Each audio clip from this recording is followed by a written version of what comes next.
Just to spoon you and no. If the children crying for starvation, just to spoon. You want to get a news update, my brother, to spoon. You want to know what is happening, Moroccan, to spoon. Politicians want to make their decision, just to spoon. You want to know what happening in the ministry, to spoon. Yeah, to spoon. Yeah,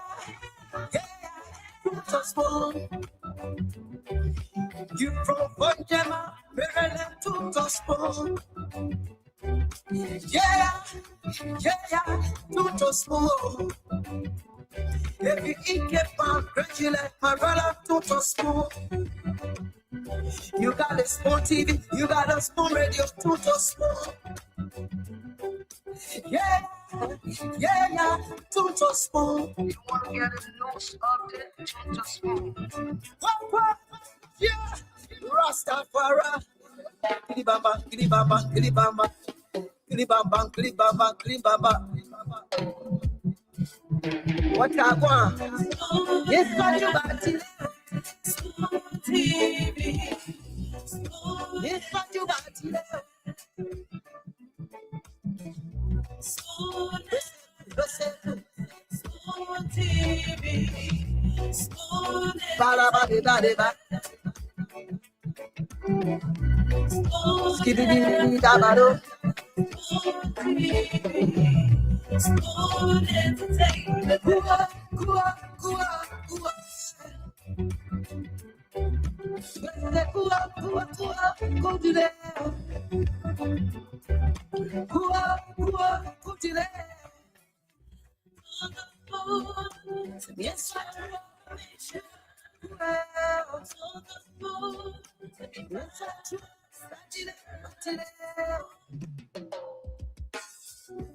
Yes, sir. A special one from the CEO, Stan coming with the spoon. And your boy, right at the South, man. Charges on the beat. On the spoon to get your information. On the spoon to be part of the spoon, television.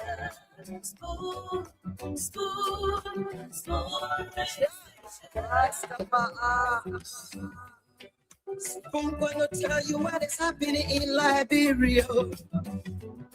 Spoon gonna tell you what is happening in Morovia. Spoon gonna tell you what is happening in Africa. Just to spoon you and no. If the children crying for starvation, just to spoon. You want to get a news update, my brother, to spoon. You want to know what is happening, Moroccan, to spoon. Politicians want to make their decision, just to spoon. You want to know what happening in the ministry, to spoon. Yeah, to spoon. Yeah, to spoon. You from Bonjama, Maryland, to spoon. Yeah, to spoon. If you eat a pound, congratulate my brother, to spoon. You got a spoon TV, you got a spoon radio, to spoon. Yeah, to spoon. You want to get a news update, to spoon. What? Yeah, Rastafari. Kilibamba, kilibamba, kilibamba. Kilibamba, kilibamba, kilibamba. What I want? Yes, what you got today? Yes, what you got today?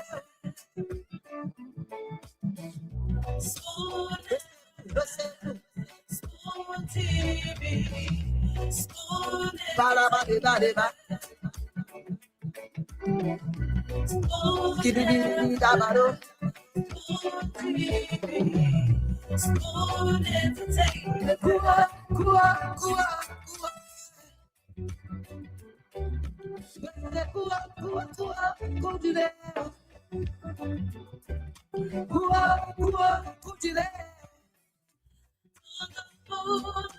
Yes,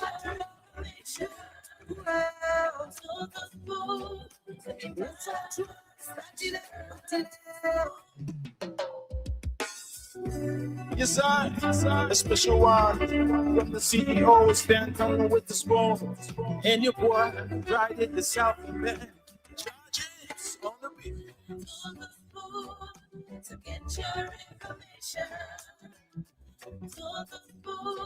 To be part of spoon television.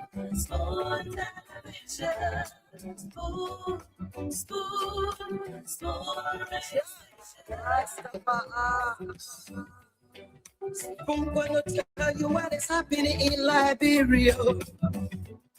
Spoon gonna tell you what is happening in Morovia. Spoon gonna tell you what is happening. Oh yes, what a way to welcome you.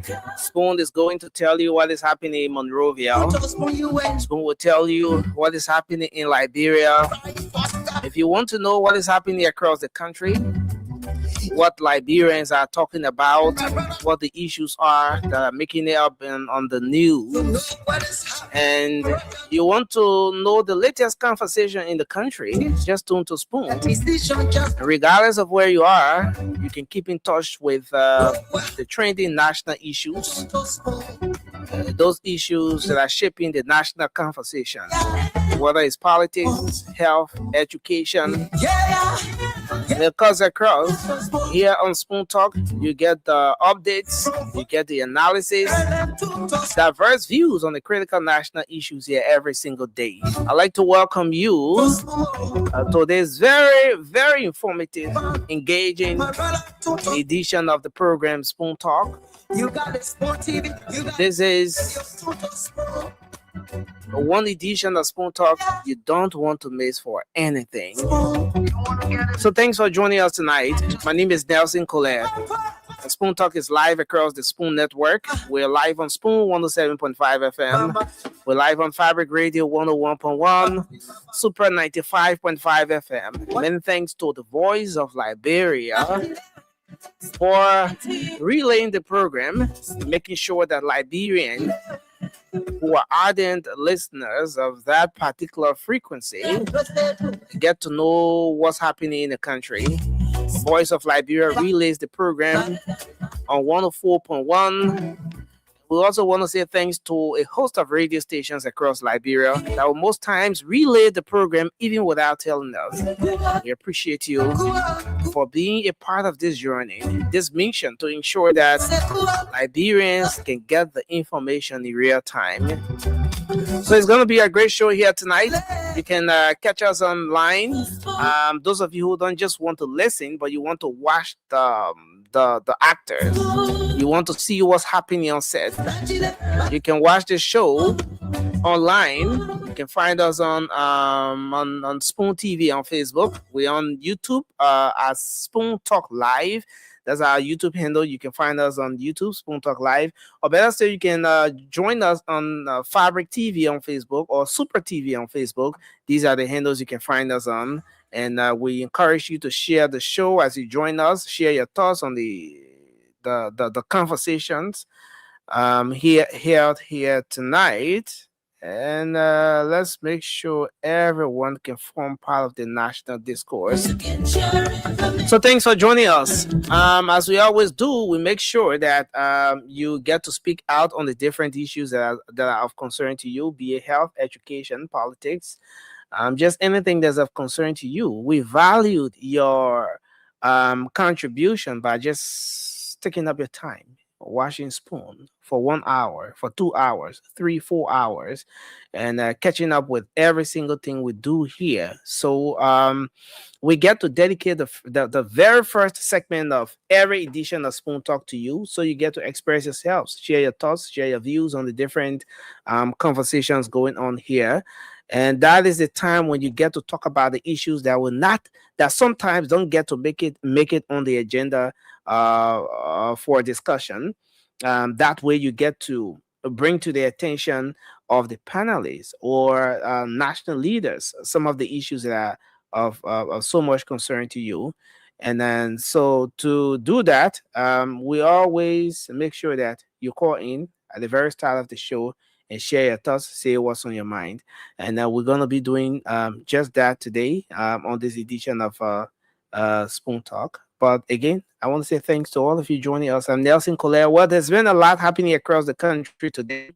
Well, from the angle of the Liberian Senate, you know, two confirmations at the Ministry of State for Presidential Affairs, Committee of a Whole, you know, cited the finance minister and health minister today. They appeared. They appeared to say why they shouldn't be held in contempt for, not appearing before that body when they had initially received a communication to appear. So yes, they appeared before the committee of a whole today, and all they could say was to apologize. And but bulk of that conversation coming up. Once the CEO and the rest of the team come on, you hear a lot on that. In the meantime, a lot of other issues happening across the country. Maybe I hold on to that. Once the CEO and the rest of the team come on, they will take you through those different updates here. But let's go to the phone lines. Let's make sure we can activate the lines and get you calling in to share your thoughts, see what that issue is as of concern to you, as we always do here on the first segment of Spoon Talk. So the numbers to call tonight: 0555 101075. That's the number to call, and you'll be live on this edition of the program. Let me welcome a few of you joining us here tonight. I see Tobiah D. Nippy Boy, thank you for coming on. Daniel Tante, we appreciate you for joining us tonight. Jerry N. Sibo, thank you for joining us tonight. I see Leo Dolo is here as well. Leo, thanks for joining us on this edition of Spoon Talk. We ask you to kindly share the show as you join us tonight. I see Madam Per Kimber is here tonight joining us. She says, sending warm greetings to all. Atlanta, Georgia is where she's joining us from. Thank you for joining us tonight. Now it's moving so fast. I see how I made Totiman is here. Thank you for joining us. Nathaniel K. Hill, Shedra Barclay is here tonight. Thank you for joining us. Keep sharing the program as you come on tonight. I see Malaware Brown is here. Asata O. Dosin, thank you for joining us. I see Lively Gifler is here tonight. Waymont Kinkers, hope I got the name right, but thank you for joining us tonight. Sata Macaulay is here tonight. Nadaline Weir is here. Thank you for joining us. I see Stephen Kelly. Dede Nivelle is here tonight. Mary Chie has joined us. Boakai Soning is here. Thank you for joining us tonight. George Gonkwe has joined us from Kentucky. Thank you for joining in. Justin Gay Kura is joining us tonight from where exactly? LBS community to be precise. Thank you for joining us tonight. I see Nokolo Colley is here tonight. Constance Scott Jr. is joining us tonight. Thank you for coming on. Keep sharing the show as you join us tonight. Pittman Wright is here tonight. Thank you for joining us. I see Redrick Doe is here as well. Thank you for coming on. Dolo Swat, thanks for joining us from North Dakota, the USA. And the many of you coming on tonight. Augustine Carr, thank you for coming on. Josh Kroma, Tama Thomas. I see Abraham McCoy. Thank you for coming on as well. Marcus Williams, Philip Bala, as always. Mr. Bala, thanks for joining us. We want to appreciate all of you. Just keep sharing the program as you come on tonight. Let's go to the phone lines, take your calls. What's on your minds? What is it you want to talk about tonight? The lines are opened. Let's go ahead now and talk to the first person here on the What's on Your Mind segment of Spoon Talk tonight. This person, I lost that one. Let me see if I can connect this one and get another person coming through this line.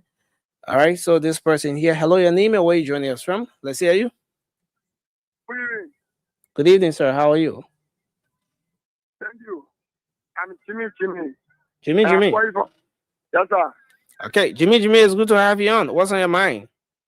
Thank you. I call you for honorable Jason Civil Avenue in the borough of Nikitan. Okay. What's on my mind is the video that I watched currently on school event page to see our lawmakers and go to work and showing punches at each other. After that place to the people intellectual what would destroy the issue in the interest of the Liberian people. But to see a ruling party lawmaker, more especially made a Prince too. You know, I don't know how the Prince too got carry it there. The way Prince too like appear like I go violence. The men are lawmaker and say, hey, quiet, hey, put land on that. No, decision number 8, what we then know in key. Decision number 8, not that. Rupert Nuver went in that decision was still intellectual for 6 years. So after Rupert Nuver, we can't say that I can't go intellectual for 12 years. How Prince too brought decision number 8 to the level? So you're trying to say people who can put line in their head, they can fight? That's what you're trying to say? No, but boss man, you're appearing at Jennifer. You can be a lawmaker, then you go start, you put line all in your head. When you say all that put it tomorrow, you're not sure to say. So please don't need to organize yourself on a serious note. Thank you very much for your input tonight. We appreciate you. Let's take another person. Hello, your name and where you joining us from? Hello? Yeah, nothing. Yes, How sir. are you? Yeah, I'm good. Let's hear you. What's on your mind? Nothing. Thank you for the show. Nothing. This is Guy Abraham. I found a conversation from Carway. Okay. You know, I just said that this is the first quarter we just dropped a line. I'm not responding to it directly, but what I want to say, brother, everybody have their own way of doing things. Look, we saw Representative Akara Gray didn't choose to the University of Nigeria, brother. Huh? You were there, right? Nothing. You saw that. What a man of the lawmaker went to have lunch. Have have lunch with who? With the students. Didn't you see the flyer that said lunch with Honorable Gray? When Honorable Gray had lunch, you were going like a rebel, right? We're going to go have lunch with somebody who will be going a rebel, right? No, I don't know what you're talking about. But just conclude quickly. So what I'm trying to say, you know, this country, brother, for this country to get better, it will take a long time. I think generation will come, generation will go, generation will come, generation will go. Let me tell Jesus Christ come by like time that you will see. All right. Because when somebody in power, brother, the people will do everything to be thinking that they're doing well, brother. But when they move on in power, you will see them do all kind of things. So what I want to say, just to conclude, I want to call on the President Joseph Tweah, to make sure that the security system across the country, that the embassies are deployed to our brother across the country, brother. You know, the Guinean soldiers are taking advantage of the people of Liberia to enter our country to tell our friends and for your friend, it is a disgrace for our country. President Tweah, please make sure that the embassies are deployed to our very border and our people are well safe. Thank you very much. Thank you very much for your input. But to that, there's a statement out today. I think there has been some deployment there. Hundreds of the men in arms have been deployed there. So yeah, but more details on that coming up on the show. Just keep following. Let's take another person here. 0555-101075. Hello, your name and where you joining us from. Let's hear you. Good evening, Lorenzo Baba. You might my name. Yes, sir. What's on your mind? Thank you so much. Let me say this. That's the reason why I say this always. When you are responsible, you will always do things responsible way. Our government is not responsible. That's the reason. That's the reason why we experience all this sleep our border. Because our people, they are not responsible. The only thing I think on money to a vessel and put money in their own cover for themselves. So they just leave the country. So fighting drugs. How can we fight drugs in this country? You can see. Hello? Yeah, go ahead. Yeah. How can we fight drugs in this country? It's not possible. If we have our borderland open everywhere, our borderland just open, Egypt, all that independent country. Our borderland just the Nigerian call something the guys want need for the border of tomato cartoon. Meaning our border will need tomato cartoon and see what they go to boss. Now what they can call it. Our border is tomato cartoon. Well, thank you. Thank you for your input tonight. Let's go back to the phone line. Take this person. Hello. Good evening. All right. Good evening. Let's take you now. Finally, I think the CEO has joined us. Go ahead quickly. Let's hear you. What's on your Thank you mind? very much. Thank God the CEO has come. Yeah. I want to appreciate you for saying that we to put forward a discussion for us to discuss a new political capital. Brazil during the day of Brazilian. The children from 1959 to 1969, they were done. Dividing these machines to build towers, let us build a new thing that will be named after the first female president of Africa. Please don't do that. Put them for put this discussion for. So that I draw home in a broad the people will bring in their own suggestion. We need a political capital. Thank you very much for your input. Continue. Go ahead. Continue, Nelson. Continue. Take phone calls. Let me upload these things. Okay. All right. Yeah, so we'll go back to the phone line and take more of your calls, you know. But that conversation is something that has been going for a very long time. I remember Sikipa and the former president Ellen Johnson Sirleaf was okay. Yeah, hello. Go ahead. Yeah, Nelson. Yeah, hello. How you doing? I'm okay, sir. It's good to have you on. What's on your mind? Yeah, this is Nathaniel Tweah calling you from Kokupa Raw Plantation in Nima. All right, go ahead. Yeah, what on my mind, Nelson? It has to do with the Liberian government, whether past or current. Okay. You see what happened the last time to the Bolo in Tweah? There are serious things that are happening in the region, but our Liberian government are taking it to be something serious that will embarrass us. The first thing here is we got a whole lot of barrier here in Liberia, and now the Liberian government saying they're recruiting people to go to the base for training, but it should be high school graduate. And now they don't look at how somebody will be out of high school. All the parents, if you want for some that criteria to be set, build high school, they don't build up a barrier, so that there are other young people that are eligible that get trained to be part of the army.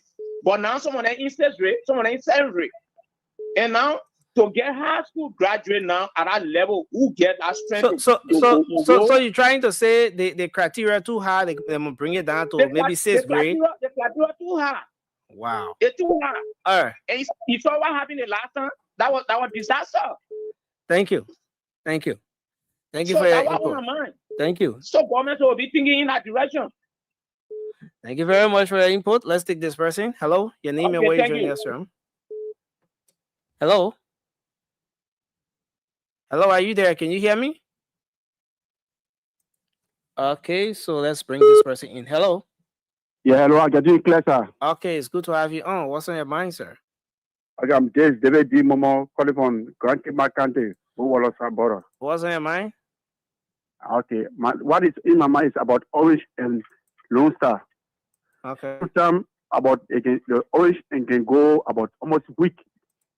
Even when you put your data in the Orange, they can probably refund it back, because if you put your data, everything will go, it will expire, and they can refund it back.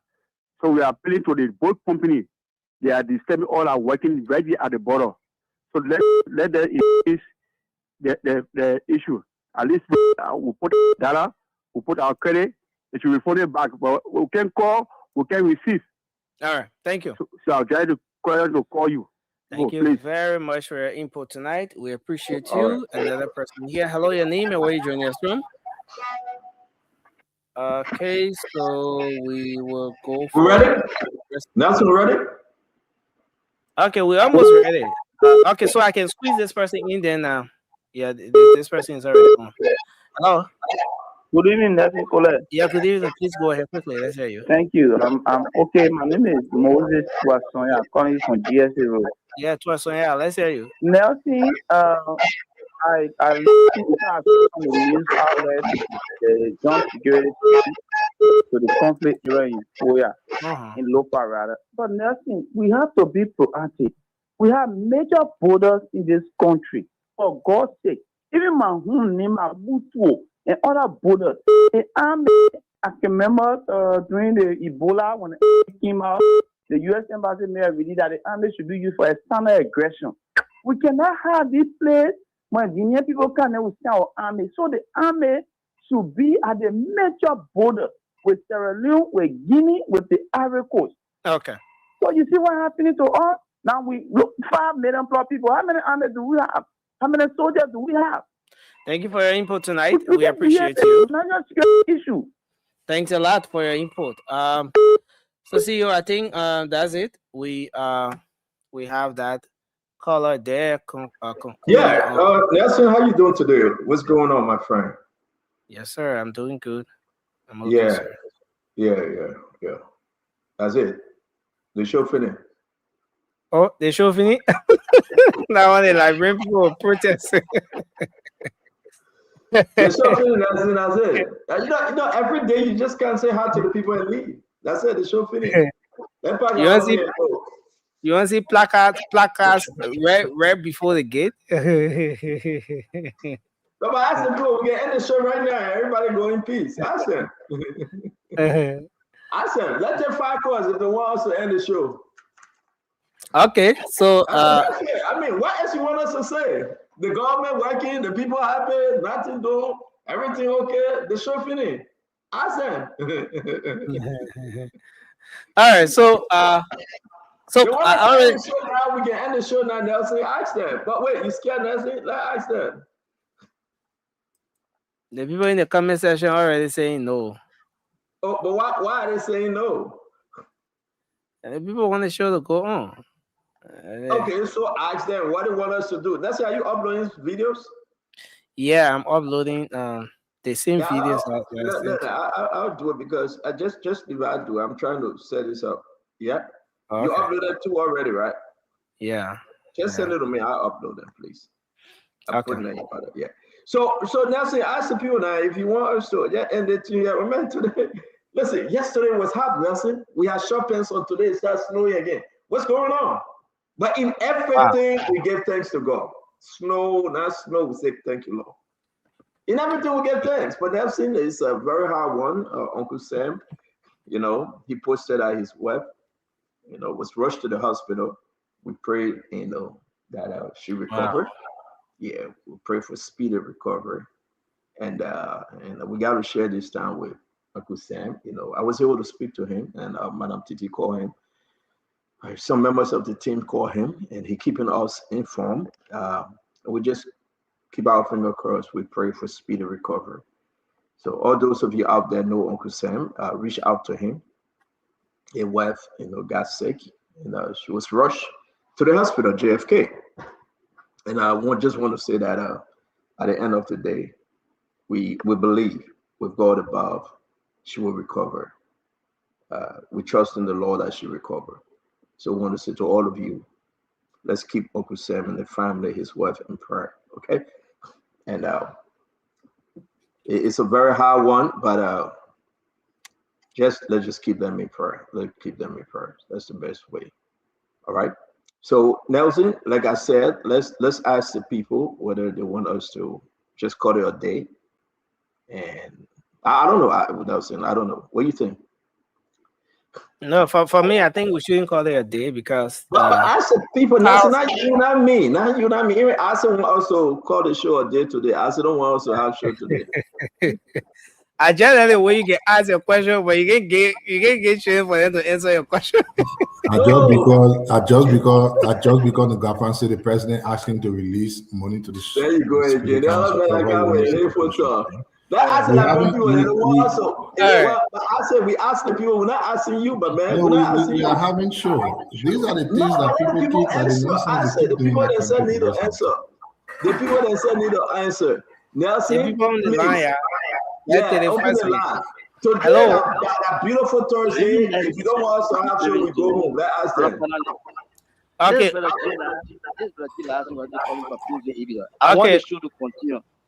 I want the show to continue. All right, brother G, I say you want the show to continue. Thank you. It can't be out like that. Now, what is he here to please? Hello. All right, thank you. Hello. Yeah, hello. Let's hear you. Yeah, nothing. This is Ben Jacob. I mean, you want us to call the show off now, or you want the show to go on? But let show go on. And I'm gonna be talking. But after we be talking, we'll listen to them and talk. I mean, you power. Okay. Yo, to just get a view again, you want to drag somebody in your view. Hello, hello, let's hear you.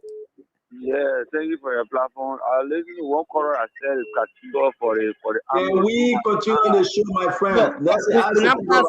We passed the other one already. Do you want the show to continue or not? Do you want the show to continue? You want to end the show right now and go home? No, let the show continue, bro. Let's go get that view. Let the show continue. Oh, okay. Okay. Let's take 5 more, Nelson. You guys not paying the people to count. We're tired. So, this person, caller number 1. Hello. Hello. You want the show to go on, or you want the show to go on, or you want us to call the show off? Today, check for today. That's what that's for. Give people a chance. That's what you get. Telling that Mr. Thomas speaking. Mr. Doma, don't make flower, man. We ask a question, Mr. Doma. What's up? We calling for him to hear our view and know how to respond. But for not to, you can just jump on the show. I can always observe it. Yeah, you can just jump on the show when you on. Now you can just Mr. Doma. Not to that kind of thing to we can join the show. Mr. Doma, hold on small now. Hold on small. Just hold on small. See, you want to ask you a question. Yeah. So, Mr. Doma, are you hearing me? Yeah, I'm listening to you, Mr. Wadeso. Mr. Dumba, welcome to Spoon Talk. You want us to continue today or we'll take a break today? Let's continue for my get for chance too. But what the people I'm gonna get chair? I'm gonna get your CDC brother and chance. Now what are you talking about? Mr. Wadeso, I'll let you talk. Yo, Wadeso, I know you. I know you. We're the Dumba people. We all fall in the same thing. Oh, Mr. Dumba, thank you for calling. We're trying to make sure that we are on the same path, right? And thank you very much, sir. Now, so let's take 4 more. Are we continuing the show or we can go home now? Stephanie, that's it. It's done. Hello. Hello, how are you? Okay, thank you. My name is Princeton, the one you see calling from Burma. Call the show off now or continue? Where do you stand? I want a show on now. All right, thank you. Hello. So I mean, we can't get nobody. Yeah, your name and where you from? All right, thank you. Number 2 now. Number 3. Hello. Hello. Your name and where you from? What do you mean? Yeah, call the show off or continue. Which one? Where do you stand? Something we talk about calling from district number 4. Yeah, you want to call the show off or continue? I want for the show to continue. All right, thank you. Thank you very much.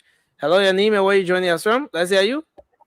Okay, we lost that person. This one. Hello, what's your name and where you joining us from?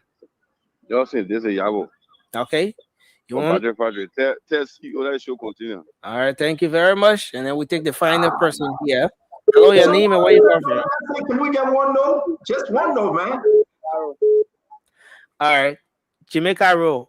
Continue or cut the show off. Where do you stand? Continue. All right. Ladies and gentlemen, welcome to Spoon Talk. We're happy to have you in our corner tonight. We will continue the show. You know, we never stop. We can't stop. We keep on moving. Again, I want you to remember Uncle Sam Jackson and his family in your prayer. The wife passed out today. She was rushed to JFK. We want you to pray for them.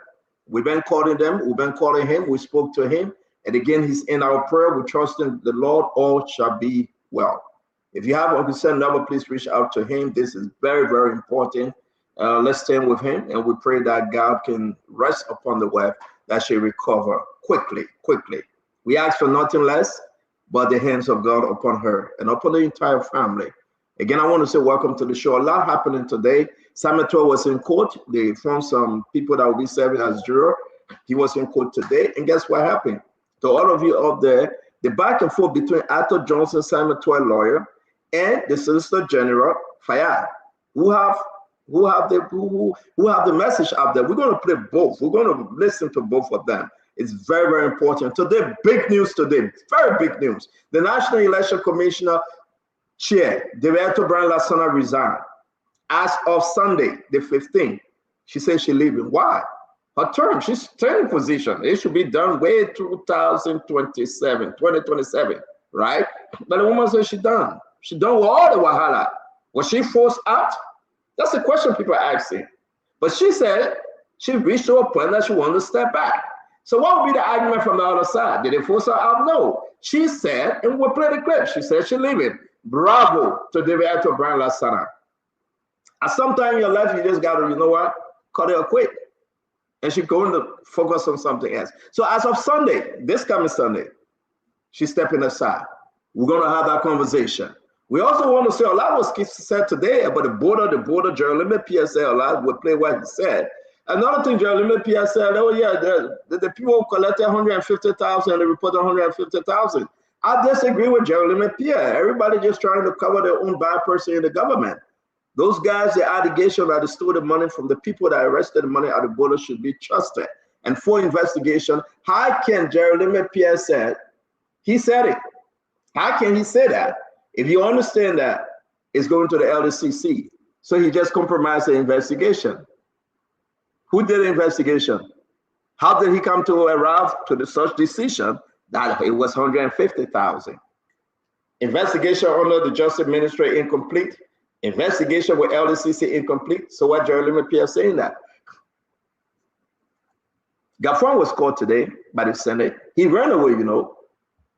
And they asked him why we shouldn't hold you under contempt. You'll listen to his answer.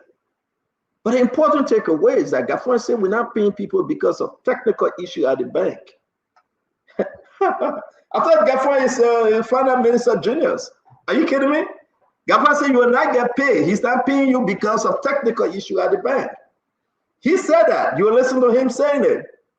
But most importantly, Gaffron said President Bouaka instructed him to allocate money for national security. Aha! Aha! Hear me well, my friend. Is that the same cemetery issue again? President Bouaka gave Gaffron authority to say go find money and give it to national security? Or is that the different path here? What's the argument of the Solicitor General?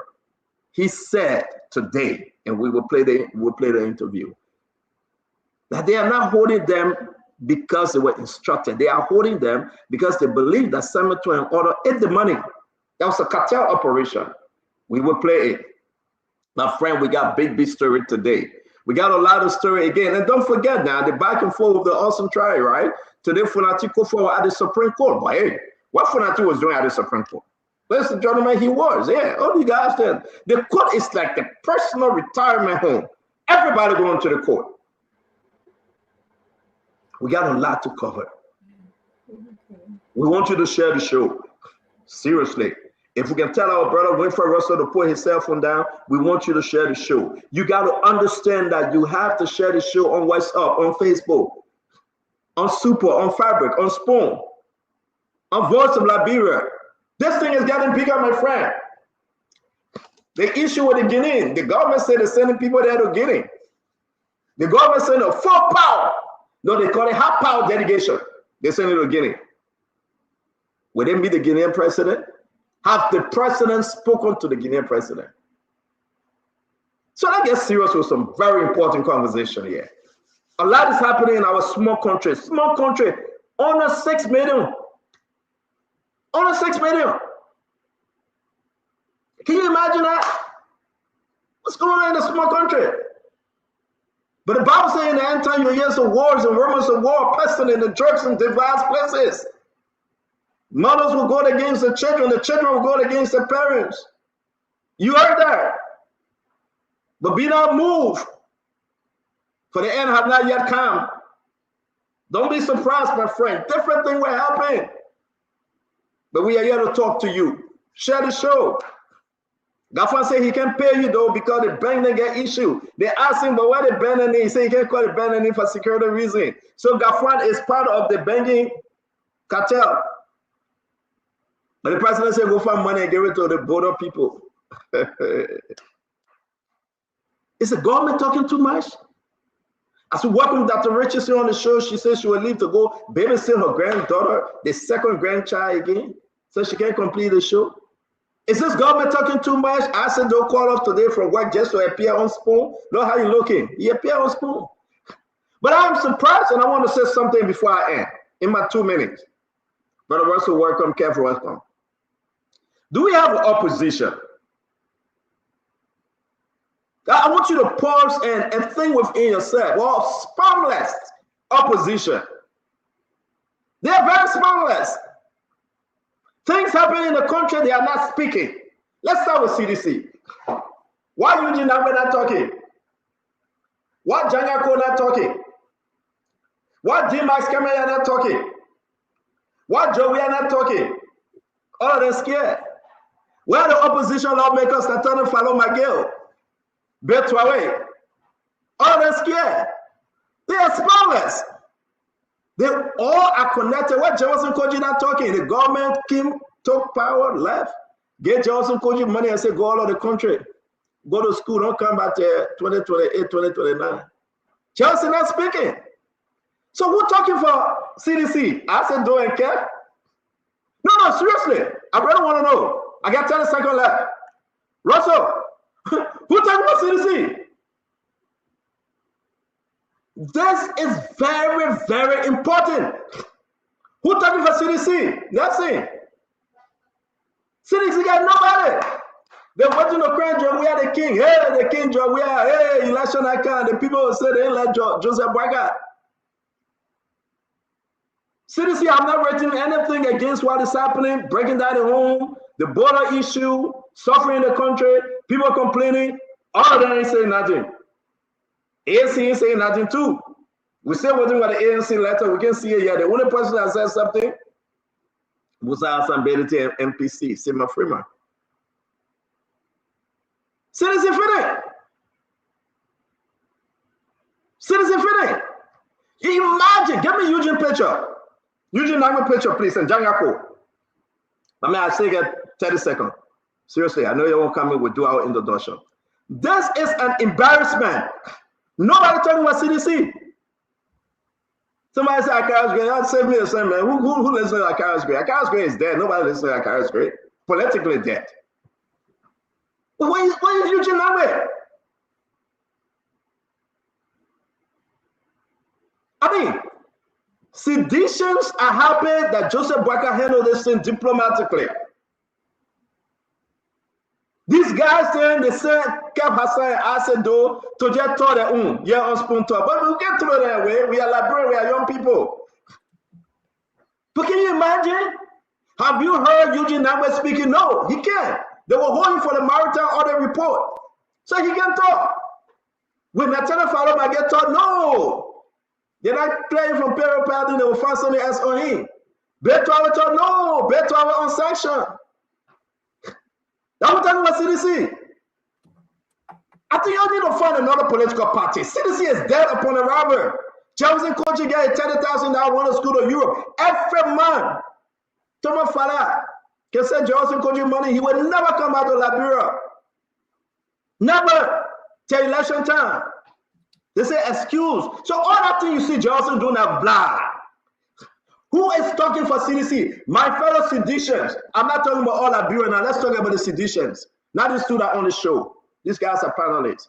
I can't wait to just kick them out. Me, seriously, I just can't wait. I will find everything on them to make them say some bad thing. Then we just separate them from the truth. I said, do my brother and Kev Hassan, I don't know his relationship with me. But Wilfred Russell, why I learned on this one, what I close, Brother Russell, the CDC leaders, have you heard any of them speaking, Russell? Forget about saying hi to the family. We'll come back, you'll say hi to them. Just have you heard any of them speaking on serious issue in the country? I mean, almost every night, Stanton, I hear former Minister Isaac Doe speak. I hear they are not the leaders. Isaac and Kev are not leaders. What do you mean? They are not leaders. Are you putting them up to Eugene Nangwe? Are you putting them up to Tweah? Are you putting them up to how you call him, Natano Follow Miguel, Samuel Tweah, Jangako? They are not leaders, man. We're talking about CDC leaders, brother. These guys are not leaders. Jefferson, Chesson. I mean, they have different. They are not leaders, brother. Be serious, man. We're talking about people that make decisions for the party. These guys can make decisions for the party. What are you talking about? You know, if that's the case, then no, I've not heard anyone say anything. Nobody have heard it. These guys cannot make decisions for the party. Not take respect to them. Asadoy is not leader of CDC. Kev Hassan is not a leader for CDC. We are talking about party leadership. Where is Eugene? They are not part of the influential. They are not part of the influential. They are messengers. They are messengers. They are messengers. No disrespect to them. They are messengers. They are. What say you, Kev? Kev, what say you? No, we're not to Kev yet. We got to get to Dr. Richardson. We keep them for lives. This is an embarrassment. No, to be frank, I'm not playing. I'm saying it from my heart. It's disgraceful to see that no CDC member leadership, right, saying fine. None of them. Have you seen the letter against what is happening at the border? No. Not even ANC put a letter out yet. Una Musa Belete. Musa Belete was on the radio speaking on this thing today. What's going on with CDC? Are they dead? Because most of them, they are part of this government spirituality that Richardson. They go at night and get money from the government. They got legal issues that they don't want to be entangled with. The first smart in the Unity Party government, or the first thing they did, take Jefferson Koji out of the country. He will not come back to 2029. He cannot fight against his uncle, Jose Yima Bwaka. Janga Ko cannot fight against Jose Yima Bwaka. Dimas, he cannot fight against Jose Yima Bwaka. All these guys can get something hanging over them. So today, I come to tell you, we got a lot to discuss. Welcome to the Spoon Talk and Share the Show. I'm on fire today, no disrespect to anybody. We are here, we say our own. But I Richard, I'm surprised. I am. Can somebody show me and call me an opposition political party name? Let's see whether they are sincere opposition political party. I want somebody to fight the government politically and put a policy, Russell. Challenge them to the discussion. We are not saying it. The government is so relaxed. Una Spoon talking. The other people can talk. Joel will not talk because he's peace ambassador. So all of them become peace ambassador that are richest thing. Usually now we're a peace ambassador. Dimas coming out a peace ambassador. Percy Yaket a peace ambassador. What kind of nonsense is that? What kind of nonsense is that? Because save our state. As we move forward, to have full discussion tonight. Welcome to the show, ladies and gentlemen. My dear sister, for instance, Chinua Richards. So, you know, let me take Kev from near you. You got that picture, it doesn't look good. Let me put Kev down. It doesn't look good. Yeah. Refreshing, welcome to the show. Winfrey Russell, welcome. I'll do everything to get under their skin. Obey them first.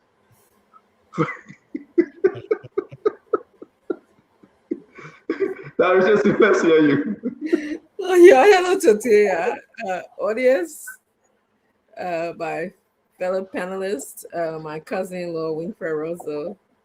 How are you? Stanton, I think we don't want to wish you my computer here. My computer good now, right? Well, I had to change it when I started, so I think you make you wish. No, what I'm going to do, that Richard saying, for Mother's Day, I'll buy you a new computer. Are you serious, Mother's Day? I'm going to hold you to that. No, seriously. I will give you one of the laptop that I have for Mother's Day. I just hope it's not from Walmart. No, I don't like anything. Actually, Russell, I do not. Oh, it's not from Wawa because that's one of your favorite places. Wawa does not get any electronic though.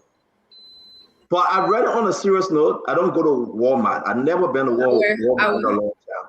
I will, by the grace of God. I appreciate getting will be my gift to Dr. Richardson. I will get her one of the best computer as my gift to Dr. Richardson. I love to see her on the show without interruption.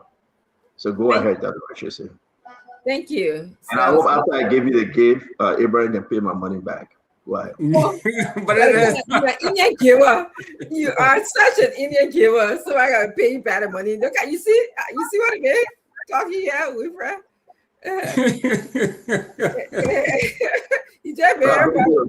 You know, I have to open this show. So and I have to talk about you, Stanton. And you know, this will be my opening comments because I know I've got a lot of things to talk about. So I was going through some health challenges, and Stanton called me to check on me. This is when I knew something was up with how he thinks and we are processing information. And so I was sitting. He said, "Well, I see in the chip, blah blah blah blah." I said, "Oh, you know, Stanton, I had to go." He said, "But you tired, Libby?" I mean, who does that? I mean, I was like, I just had a break. I started laughing. Said, but you're not living enough time into what more you want. Because of the some people should be grateful, even if you live 1 minute or 1 day. So I'm also going to find out if everything no, I'm not saying don't go to doctor. I just fearless. It will happen. You can stop it. You know, Yeah. but I love to encourage people from a hard side. You know, that's who I am. You know, stop worrying. It is what it is. God is in control. You were worrying that day, and I just tell you, say, listen, God got you. I never heard that before. They tell you, no, you didn't just say call coming like that. You did, you know how you say you tired living, but I originally not live long enough. So if you die, no worries. So I was like, what kind of person is this? I mean, I was saying that because of Abraham. Maybe you'll find somebody else the next day. So what? That was just a general talk. Yeah, anyway, because yeah, everybody. So welcome, Russell. Let's hear you. Russell, let's hear your intro. Thank you, Stanton, and great seeing you all. Again, I'd like to say welcome to all of our viewers and listeners out there.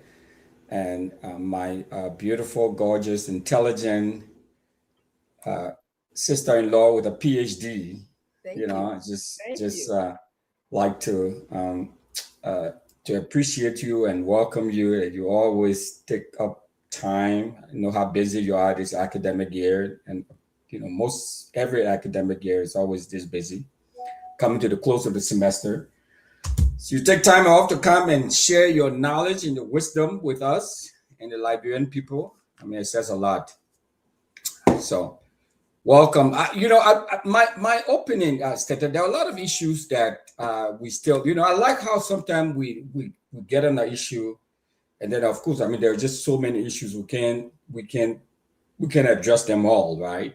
But we start on the issue. I would like us to see some of these things through. I know we do sometimes, but you know, I think we need to come back and look at these SOCs, and especially like the National Port Authority. The SOEs.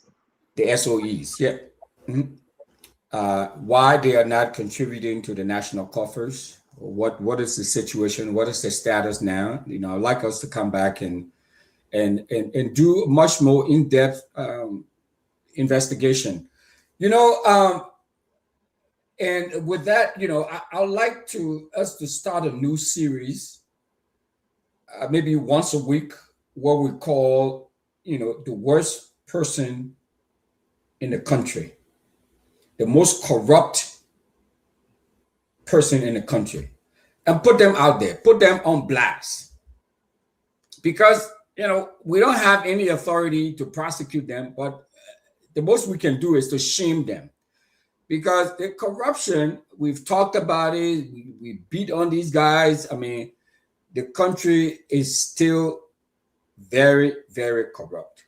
So we have to continue to talk about these things. So I would like to see us go back to these SOCs and do another round of investigation as to why they are not contributing to the national coffers, and what are the problems? What are some of the reason that they are not contributing to the national coffers? Is it because of corruption?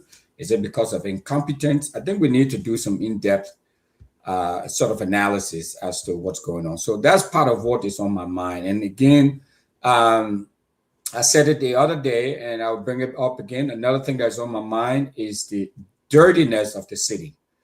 We talk about that all the time. There seems to be no end in sight. We have a mountain of problems in the country with all these municipalities and how dirty they are, whether they're Pinsville, whether it's Congo Town and Monrovia.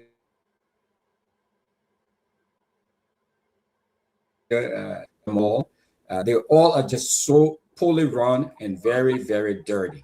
Thank you. I would like us to look at those issues too as well. But Russell, thank you for joining us tonight. We know we're going to have a beautiful show. A lot is happening. Kefiko, let's hear you, my brother. Welcome to the show. Let me say hi to everybody. listen to you condemning Isaac doing, I make me feel that we're in the best party, because if nobody like us and President we are take us to be somebody, shows that we are in the right party.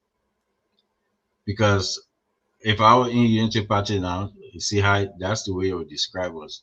You are nobody. But it's good to be in the party that you nobody and that party take you seriously. That's a good thing. But one thing that catch my mind, I want people to pay attention to the counselor who the prosecutor against Samuel Tweah. I want people to listen to him carefully. But as we go on, we'll go deep into it. I want people to pay attention. When you pay attention, you will worry about this country. You will really, really, really, really see we really going backward. Instead of you play the tape on back and forth, and I want people to pay attention to exactly what he's saying, and what he said the last time, and what he's saying now. Let's pay attention. But we'll go into it. Thank you very much, Kev. As you go, right here, Minister. One of the things we have been trying so hard to do, but we are yet to get success, that very probably we might call on some of our colleagues here, like Dr. Richardson and others, to help us achieve, is to ensure that we have a blockade of Stanton's phone from Unity Party calls. Every time Unity Party calls Stanton, we see him going the other way. There is one thing that is certain: Joshua is coming back as president. Unity Party knows this. So their only place to seek refuge is to blow up Stanton Waterspoon's phone. If you go on the show, just twist the information this way. I mean, if you go, just twist it this way. What much help can we give a friend and a brother than ensuring that those people don't call him anymore? That's one thing we've been trying to accomplish. We are yet to be successful. That reason we need your help in this. But Stanton started the show with nothing but what Joey are talking, what Joey are talking. The people in the market want people to buy their food. No one buying it, but Stanton say what Joey are talking. Police came yesterday and said nobody should carry alcohol to the graveyard. No one should say anything. The people started laughing. Stanton said what Joey are talking. The other woman said she got money to pay her rent. Stanton said what Joey are talking. So we will tell Georgia to talk tomorrow from 8 in the morning to 5 o'clock p.m. He will talk the whole day. After he talk, hopefully the poor market will be bought in the market. After Georgia talk from 8 a.m., he will just be talking the whole day. So my people, in the intro we want to say, we can see bright stars for Liberia. Too many things happen today. Too many things, and I know we'll talk about it. The biggest one, I will say, the biggest one, because it is noon, is listening to our almighty finance minister, Mr. Gaffwan, addressing the Senate. And as long as we go, I will keep bringing that back. Even when we're talking another topic that concerns Iraq, I will bring Gaffwan thing back. I will keep bringing it back so it sinks in the people's ear. Don't forget, Minister Gaffwan is occupying the space that Samuel Tweah occupied. The actions of Minister Gaffwan today were the actions of Samuel Tweah. And so, if Samuel Tweah is in court today for an action that Gaffwan is performing today, we must talk about it. So yes, we'll bring it back. Thank you. Thank you very much. I said the retired corner, Edward McGray. It's good to see you, my brother. Stanton, I see in your MO. Yes, that crew forcing us MO. Anyway, my brother, Doc, good day. Good day, Mr. Russell, and my fellow panelists. Senator, I come here today and I wonder why, as a 6 million plus nation, we love the country so much, but we're not able to raise 1/4% of our population to serve the armed forces of Liberia. Everybody loves the country. In other countries, people volunteer their services. But in Liberia, we're not even able to raise 2,500. 2,500 who love the country. We all have solution when we're attacked, what to do. But nobody wants to give their service to the country. Nobody. Everybody wants to be part of a political organization. If you ask some people, besides their religion, the next is politics, their party. Liberia is coming under attack. How many? And we have a very vibrant young population. People are not willing to give their services for country. The Republic of Israel. Once you reach 18, you must serve. There's a reason, because they're surrounded by their enemies.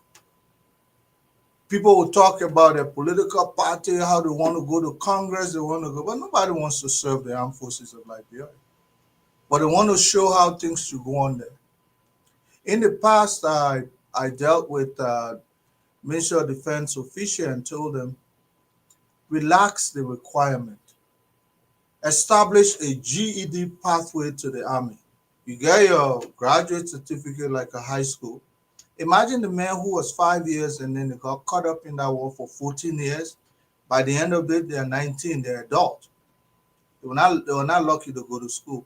Find a way to incorporate these people into the armed forces by relaxing that high school graduate. People coming from college, they don't have a job, let alone they're not enthusiastic to go to high school as an adult. Find a way to incorporate them through GED, and so you can incorporate them into the Army. Leave this high school thing. Some people were not fortunate to go to high school.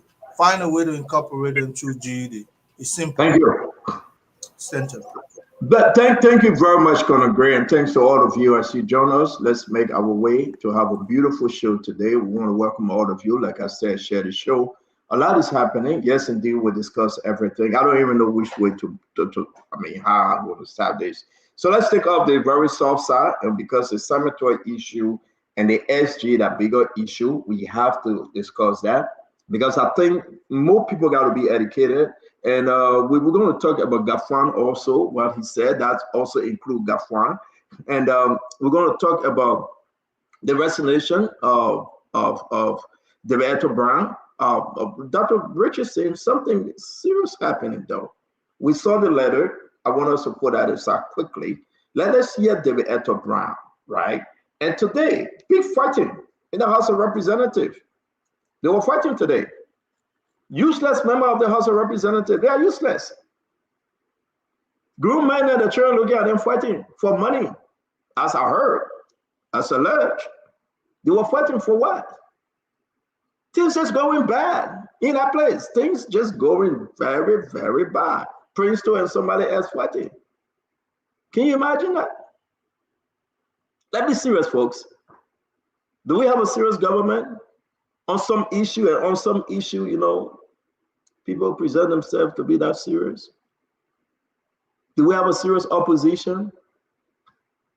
But I want to say, was she forced out of office? Nelson, can you give me David Eto Brown photo? David Eto Brown Lasana. This is very serious. Her tenure expiring 2027. Almost a year to the expiration of her tenure. And Richardson, the woman left. She said she's tired. Let's play the video. Let's listen to her.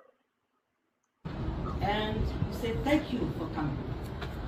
Permit me to use this platform to say to you that as of the 15th of March 2026, I am stepping down as chairman of the National Elections Commission. I have conveyed this to the President's office, and I await to hear from him. It's time to move on and give any other person who may be appointed the opportunity to run the Elections Commission. So I'm going, and I'm happy because we have done this. On behalf of the Board of Commissioners and staff of the National Elections Commission, we say thank you and have a pleasant day.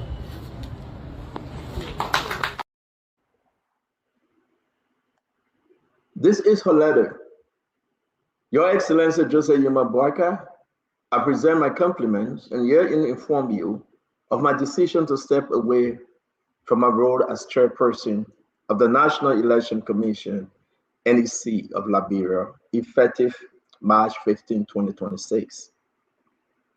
This decision was reached after consultation with my family on the need to afford myself the time needed to rest. After more than 12 years of serving as a commissioner and then chairperson of the commission. Your Excellency, it has been an honor and privilege to serve in all these roles, contributing to the democratic processes that are vital to the future of our nation. I remain deeply committed to the well-being of Liberia and will continue to work in its best interests.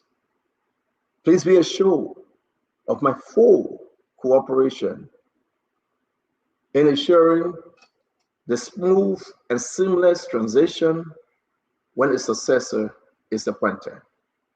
I will forever cherish that opportunity to have worked with the dedicated staff and colleagues of the National Election Commission, the political parties, domestic and international partners, and other electoral stakeholders.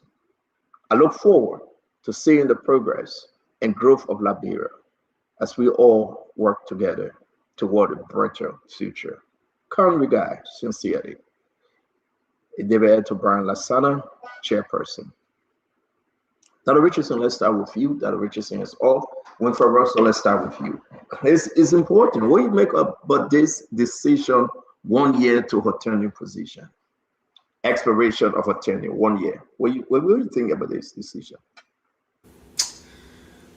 Well, Stanton, I'm not going to try to read a lot into this, right? I think she had, she served the country. She's paid her dues.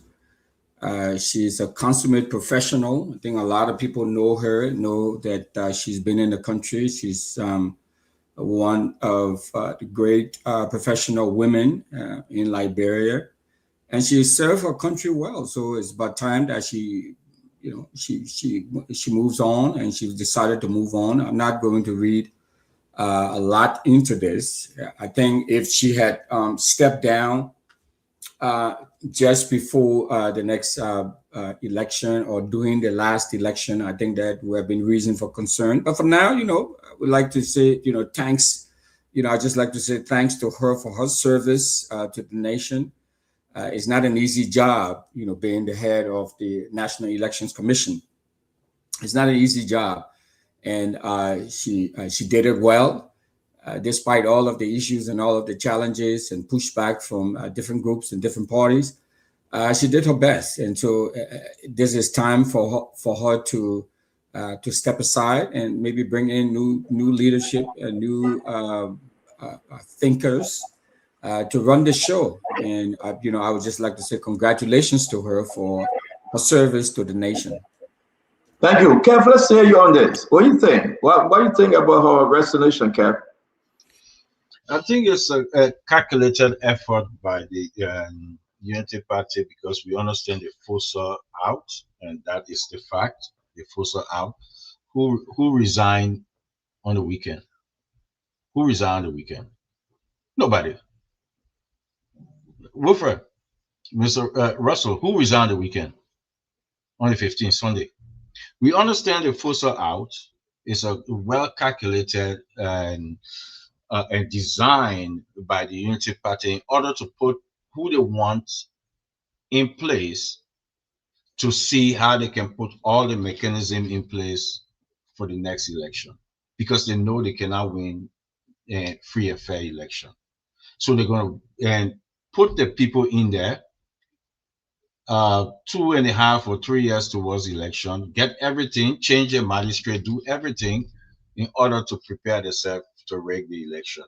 This is a process, and we opposition should open our eyes. It's a process to rig the coming election. This is clear. It's easy. It's easy to read. Who resigned on the weekend? Who does that? This woman is a professional woman. Is a professional woman. She served her job. She did her job, right? We accepted the result. No force. The Liberian people decide the election. It was fine. Why force her out? Because to them, they say, look, this woman, was there. She decided to do anything. She go by the result. She saw the result. She gave it. And we don't have that result in 2029. We cannot keep her. We cannot keep her there. Period. Thank you. Thank you. Let's say welcome. Thank you very much, Kev. Well, welcome to the show, Jacob Jala. It's good to see you. Let me bring in Conor Gray, then we'll go to Isaac Doe, then Jacob, you will come in. Conor Gray, what do you think? David Eto-Brown Lasana leaving on Sunday. She tired. And also to add, she said she will wait for the president to appoint another person, that they will have a smooth transition. Talk to me. I think this lady has been there in excess of some 12 years. That's a very long time. Matter of fact, I can wake up on Sunday morning and tender in my resignation. It's a personal thing. You don't have to be on a weekday. There's no law surrounding when someone should resign. Once you're overwhelmed, think you've reached your climax, that's it. You let it go. She was going through audit. She stood it. She could have said, no, I'm not resigning, even if she was coerced. I just feel that when you serve as the Elections Commission chair, it's a burden. Number one, you don't have your own life, so to speak. And she's a strong woman.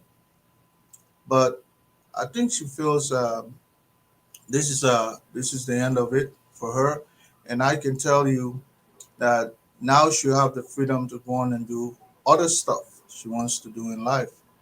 But if anybody thinks she was coerced out of that position, she's strong enough to have said no.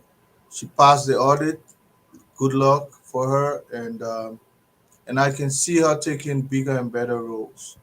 And that's how it's supposed to be. And if you ask me, Senator, let me end there and say, I think that position should be one of those elected positions, so that people can start having suspicion that if you're appointed, you are going to satisfy your appointer. And I think it should be an elected office. Thank you very much. Let me say this to everybody. We will be asking our folks joining us. You will speak to this issue. What do you think about David Eto-Brown leaving? It's very important, right? She still get a year and change left, but she resigning. Was she forced out? Is she just tired?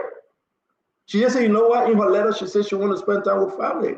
But my Liberian people, election is coming up. Her tenure expired 2027. What do you think? No, but hold on now. Are there any other past commissioners that resigned before? So let's have this conversation. Let me bring it Asido. Asido, what do you think? Let's get your view on this.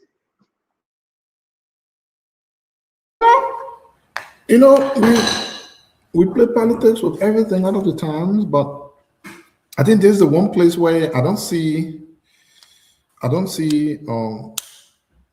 someone that wants to see the progress of Liberia having any other opinion besides what is real. Is anybody here having to believe that Madam Brown wasn't forced out though? I'm not sure there's anyone who would believe that.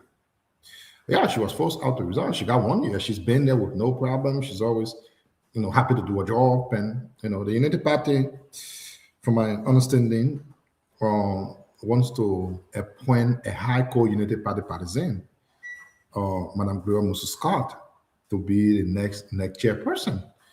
I know we have heard a couple of names, including Tweah, but we are being told highly to be appointed as Madame Gloria Musu-Scott, a very hardcore United Party partisan, the first time in our country's history to see a real die-hard partisan being appointed to lead the agency responsible for elections. But of course, we from the CDC, we have our own day when that time comes. But on Lassana Brown, though, it is just a sad thing that our country is taking this path.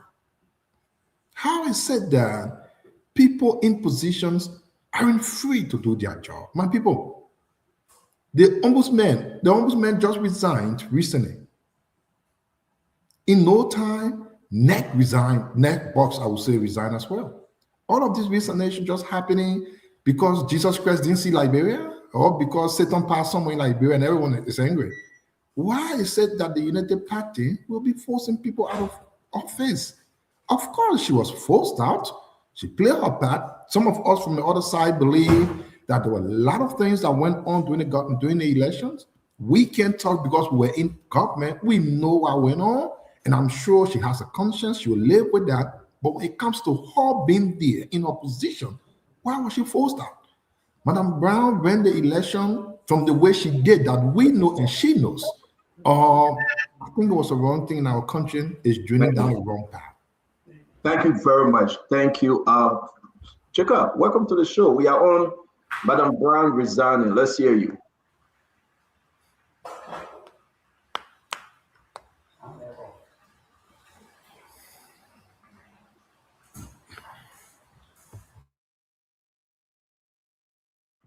Can you tell Nelson to open your microphone, please? Just tell Nelson to do it, Jacob. Yeah, you got me now. All right. Yeah, I was going to say before I hurry and say something about the NEC the boss resignation. If you can spare me a few seconds to just briefly announce. I will not go into any detail because we probably don't have the time. We'll set another time to come and talk about that. A number of legislative instruments. We'll do that at the end, Jacob. We're on the topic now. Forget what Musa Small. We'll give you a chance to do it. There's a hot topic going on now, my brother. Yeah, I beg you, Chief. Oh no, I got you. All right, so let me just talk about this. So I think it's not hard to formulate an opinion about this because it's obvious to me that the NEC boss resigned. We have precisely no evidence at this point to suggest that she probably was forced out. She probably was, given the kind of politically sensitive nature of our environment. There are a number of different possibilities and then scenarios people are drawing that may have pushed her to resign. But I think she had up to next year for expiration of her tenure, and I would definitely say that she did serve her nation well. We had the election. It was a very, very contentious one. The nation was on the edge, and she was able to navigate the nation through it as far as her role at the National Elections Commission was concerned. So we're looking forward now to see who the next boss is going to be. But I always believe that the National Elections Commission is basically there to help midwife the electioneering process. The structure of the elections is very clear.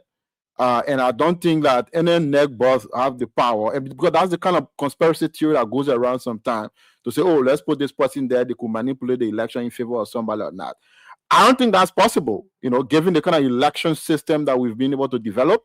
You can deploy, every political party and CMC will endeavor to invest a lot of resources in that, to deploy our agents all across the country to every single polling station.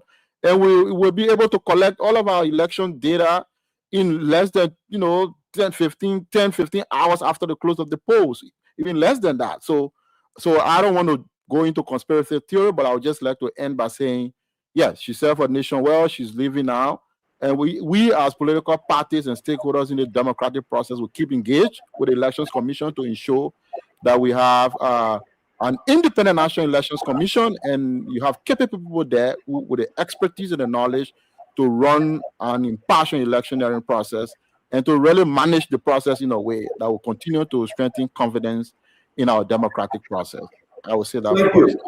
Thank you, Jacob. Thank you. We bring in our brother Good, Councilor Good. Welcome to the show. Let's hear you. Thank you. Thank you, Stanton. Let me say good evening to all of my colleagues. Dr. Richardson, especially to you. It's been a while. But anyway, Stanton, you know, when I resigned the last time, you say, oh, they forced me out of Ministry of Justice. Today, the woman resigned. Oh, you're wondering what happened. To resign is a voluntary decision. Until we have the evidence that somebody was forced out. Maybe one day when she leaves, she will say it to someone that she was forced out. Maybe the work environment became tense and hostile, that she just couldn't continue. But she's a professional woman. She's not an ordinary, pedestrian. She's a professional woman who has served that place for 12 years. And so it reached to a point where, even to the extent that she has time left, tells you that she's not serving just because of the money. Because as Elections Commission chairperson, taking one more year, that's a lot of money you're losing. But she looked at all of that. She said, look, it's time for me to rest. And you can see that she's aging. Nobody needs to draw it. You can see from her facial expression that she's aging, and she needs to enjoy the last part of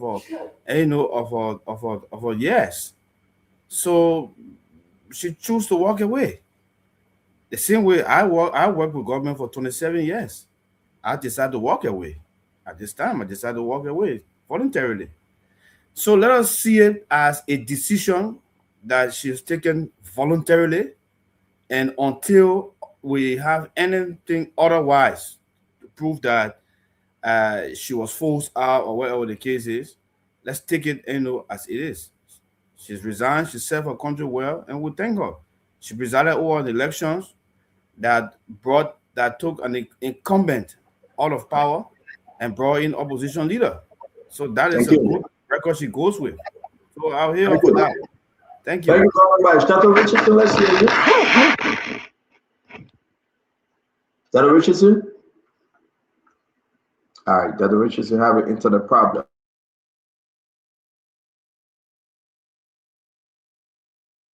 Yourself, you have an internet problem. No, not that. I had to mute myself for a minute to answer some. Dr. Richardson, can you hear us?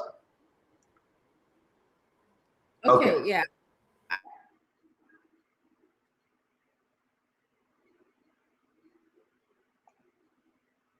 Congratulations to Madam Lasana for chairing the NEC all these years. She was appointed by Tweah and served Boca's government, and now she's resigning.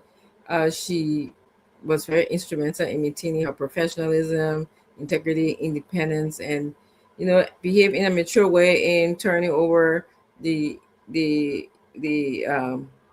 government from one government to the other. So, despite all of the controversies, at one time, members of her staff said she was making decisions without consulting the board. She stood firm and stood tall. And so she's resigning. Yes, she's resigning a year before, her tenure ends. Maybe that's how she wants to leave the stage. But, she comes with education. She has a bachelor's degree from, if I'm sure, a bachelor's degree. So she has a degree in public administration. So that's good to know. She worked in other places before. She worked with different radios. You said she worked as a journalist before. So that's good to know.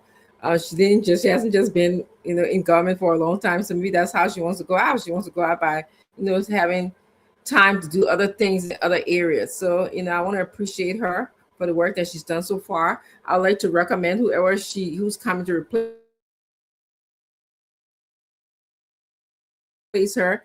Something that's consistent what CMC does is to make sure that include the diaspora community in the election process, actually to the country. Thank you.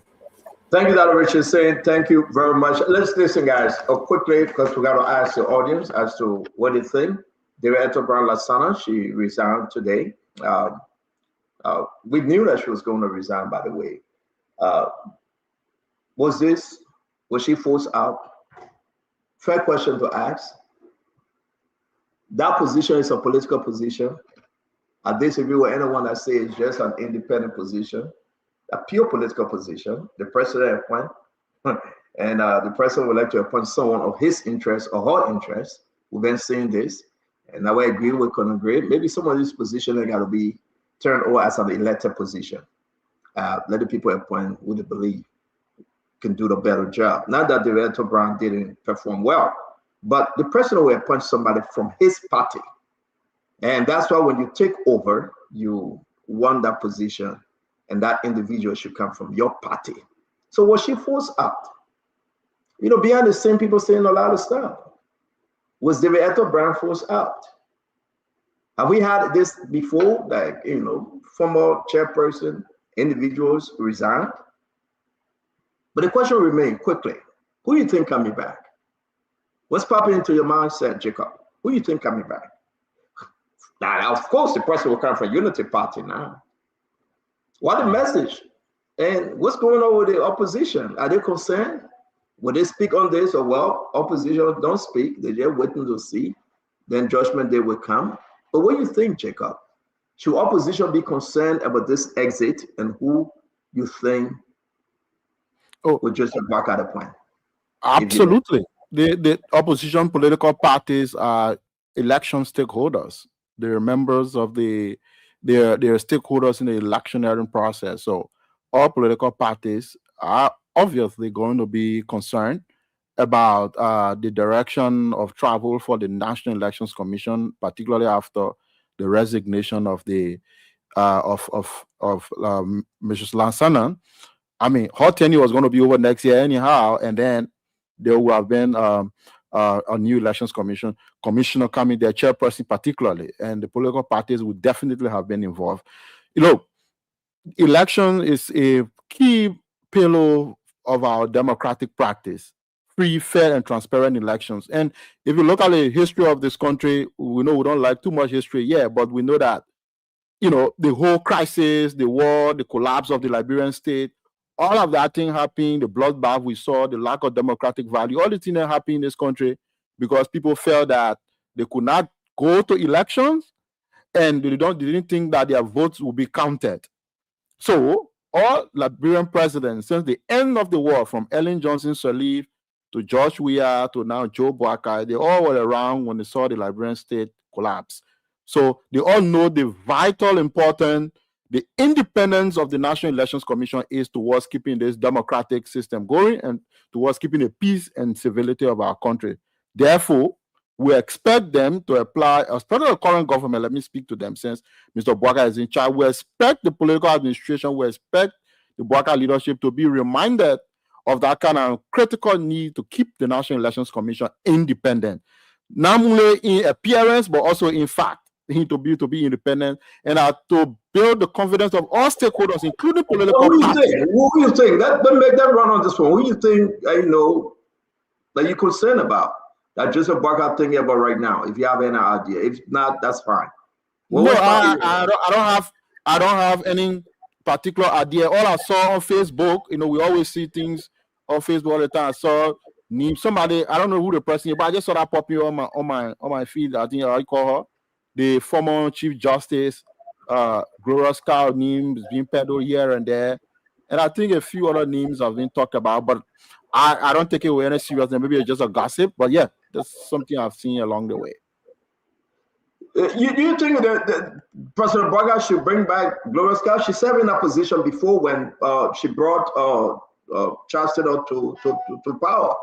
She served in that position. Do you think Gloria Musunska, with everything that happened, would be the best candidate for that? And would that not be a problem? So I don't know whether she was. I don't know. Some people who follow the Taylor election may maybe factually correct that. I don't know whether she was a chairperson. She was a chairperson. I work along with her as a presiding officer in Sando. She was a chairperson. Yes. Do you think that they should bring her back? Well, for me, okay, this is my personal opinion. My personal view is that to look at Glorious Musu's counselor, okay, yeah, she's a lawyer, she's a Nirida lawyer, of course, but we all know, because we were all prepared, she was very, very much politically very engaged with the United Party during this gun election. We know that for sure, because we were on the ground and we followed.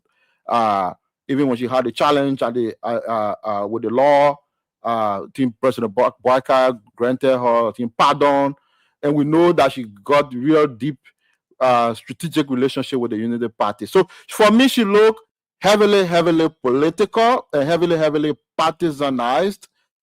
So personally speaking, I wouldn't think, if you ask me as a Liberian citizen, as an individual, I don't think she because we got to move forward. What about the CSA boss, the name cycling out there, Josiah Joker? Joker too. I know Joker used to work with James Fromoyan, who was student leader, so he worked at NEG before, so he has a lot of experience with NEG. But of course, he is a very partisan individual also. He worked with the Unity Party campaign, he collected data, he was doing all that in War Room. I think he's overly partisan. I think, yeah, he wouldn't be a great fit for me. Thank you very much. Wilfred Russell, what say you? The two names, Gloria Musunska, Josiah Joker. Should President Barker bring them back? No, I think that we have a lot of talent in the country. I think as someone also talked about the diaspora and how we can include the diaspora, bring some folks in from the diaspora. I mean, these recycle politicians and recycle professionals in the country. I mean, the same old people over and over and over. And we got to dislodge this patronage system, Stanton.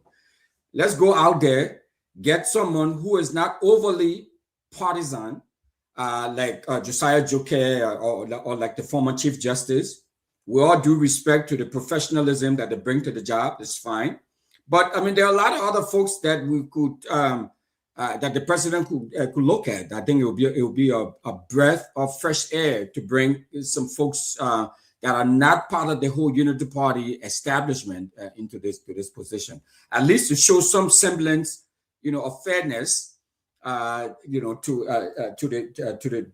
the process. So. I would say no to those two names, at least, that you just suggested. I think there are a lot of other folks who are fair-minded, who are very professional, who are level-headed, who can take those positions, take that position, and not just another Unity Party hack. Dr. Richardson, what say you? Just two names for now. We're hearing a lot of names, and I want to keep it to myself, but these two names, they are up there. Unity Party is very strong. What say you, Dr. Richardson? Can you unmute? Hold on, let me try to unmute you, Dr. Richardson. You got to unmute. Just hit it one time, I think. I said, what say you? Let Dr. Richardson work on that. I say, two names coming up quickly. What do you think? Well, Stanton, just like I said, and again, we always want to always play politics and things, but maybe some of us may be too young to know the history of Liberia since Joseph Jiggin Raba was president. But I don't think there has been any time in which we saw a new political party activist to be even considered for NEC. Before Lasana Brown was appointed, no one ever heard her or seen her anywhere around the CDC or anything to politics. Even if she had become political, but before her coming, no one knew her. When you talk about Madam Gloria Mususka, don't forget, the mother was in prison for the murder of his daughter. She was freed by the Unity Party. She campaigned with the Unity Party. During the time she was there, she did all of the political statements. She was appointed by President Boyka places. She's always been into the hierarchy of the Unity Party's discussion. And today we are talking about her being, even the fact that we are considering her, it means our country is in a very bad place.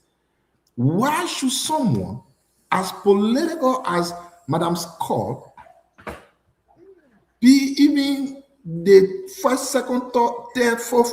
I don't know how to even put it. But I'm afraid that our country is going down, and things that we thought never would have been possible are just the things coming on today. Thank you very much. Thank you. Let's run with this one, Isaac. We appreciate that. Colonel Gray, quickly, though, what do you think, Colonel Gray? Josiah Joker, Gloria Muslim for the correction, I know she had that position before, but it was Andrew that served during child state of time. That's Andrew. Let me correct that. And Gloria Muslim served, I think it was in 2000 or so, but she served in that position. We get it right. But let me hear you real quick. Stand on the different beside GN and Andrews. I think Johnson Francis Morris was next. And so then what do you think about Gloria Muslim and that of Josiah Jokai? I don't know whether she has ever served in that capacity, Madam Scott. But it's the prerogative of the president, and the lady that is there now comes from a long list of Catholic family.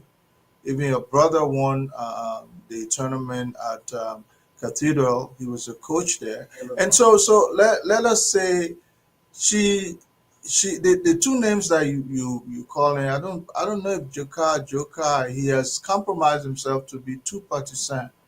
And so, like I said, we want a position that will, even if someone wins it, they will say he rigged it on behalf of. So you don't want that. You want somebody who seemingly appears to be non-aligned, neutral somehow, even though member nature were never neutral. But you don't want to come bring a person that appears so partisan to the extent where if the incumbent wins an election, clearly people will say, oh, that Jokai, he rigged it. And sometimes it can be nagging to think that way, Stanton. Thank you very much. Kev, what do you think, though? These two names, let me go to Dr. Richardson. Maybe she already quickly because internet. Dr. Richardson, can you hear us? All right, Kev, what do you think? Talk to us, Kev. And the question is, anybody seen Jose Jokai appoint in any major position somebody besides interest, any neutral people? You can go to the central bank. You can look at the removal of the speaker. You can go LTA, so on. Have you ever seen Jose this position? LCC, they're working on it to remove the LCC boss. Before 2029, every major area that will push his agenda, what this president wants, will be changed. This position, this president will put hardcore Unity Party person there, his interest. So look around. So somebody say, oh, this, oh, that. Even if it's not these two people, the person he's going to put there, he's going to put his interest there because that person will follow his agenda. That's what's going to happen. Period. Look at the whole government. Remove of the speaker, LTA, and removing tenure position.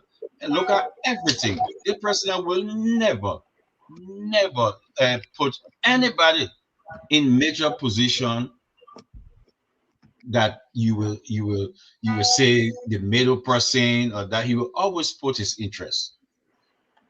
The neck, the wanted neck, We will understand, and we said it, Kev. The president will put his interest. Let's move past that. Are you concerned about Gloria Muslim Scott or Josiah Jokai?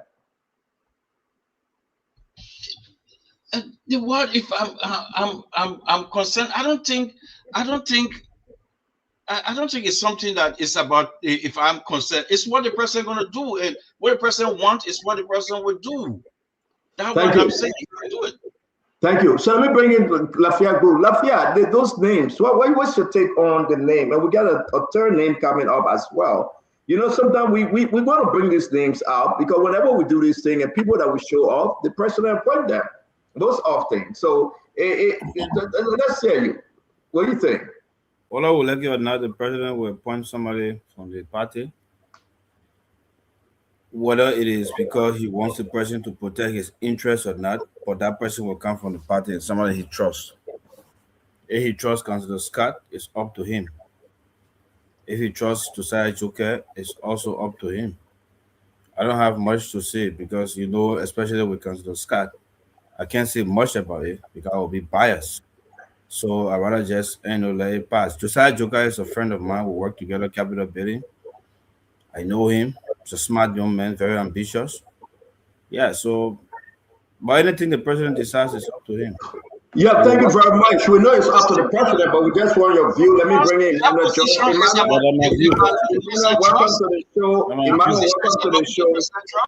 Emmanuel, welcome to the show. It's good to see you. We know that it's the president's view. When you guys come in and say, well, the president is, we know that. We just want to get your own panelist opinion here. But again, Emmanuel, let's hear you though.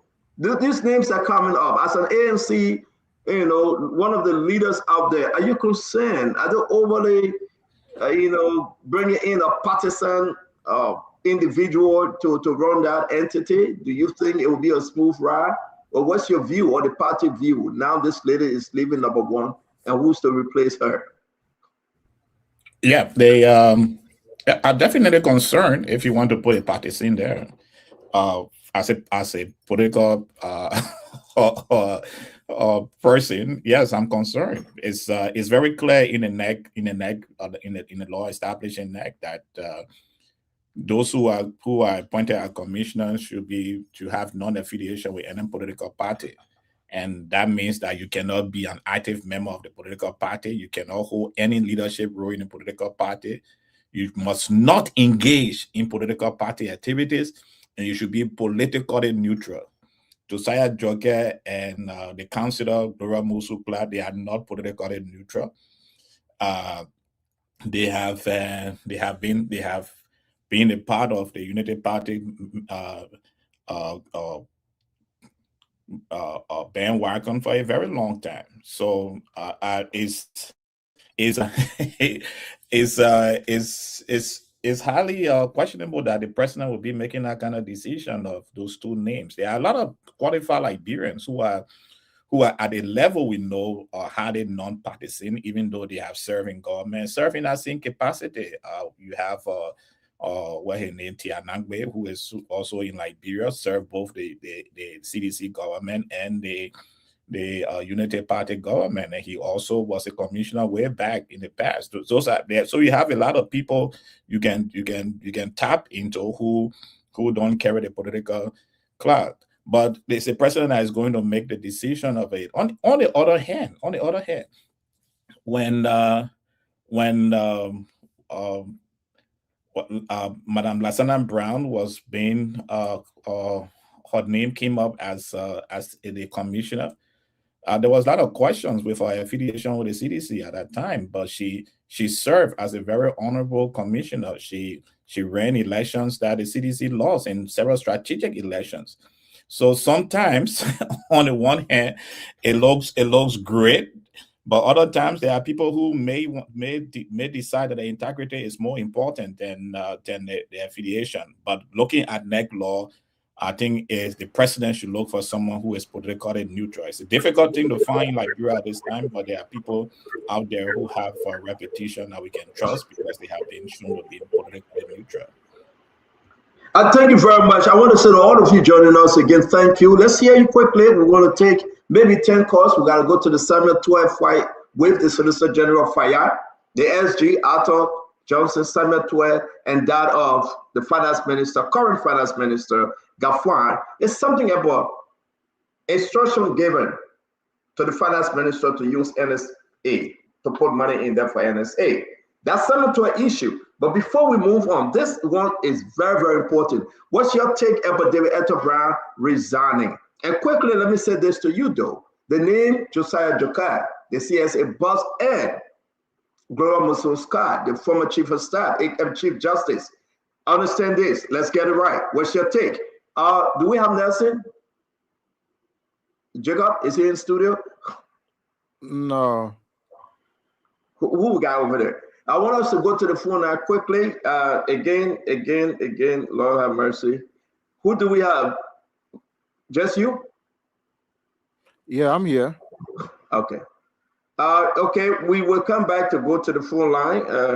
We don't trust our brother Jacob to pick up the phone. He's from CMC. He will only take CMC callers. So we would not want Jacob to pick up the phone. It's a good time to do the opinion poll or something. It's a good time, right? I want to say to all of you quickly, let's make this happen. We have to understand where you're coming from.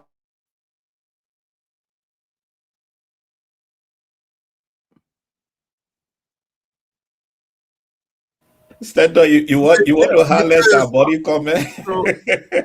You muted yourself, man. No, I did. I was speaking to Nelson. So I want to say to all of you, let's take some calls, please. Oh, okay. Hello, your name and where you joining us from?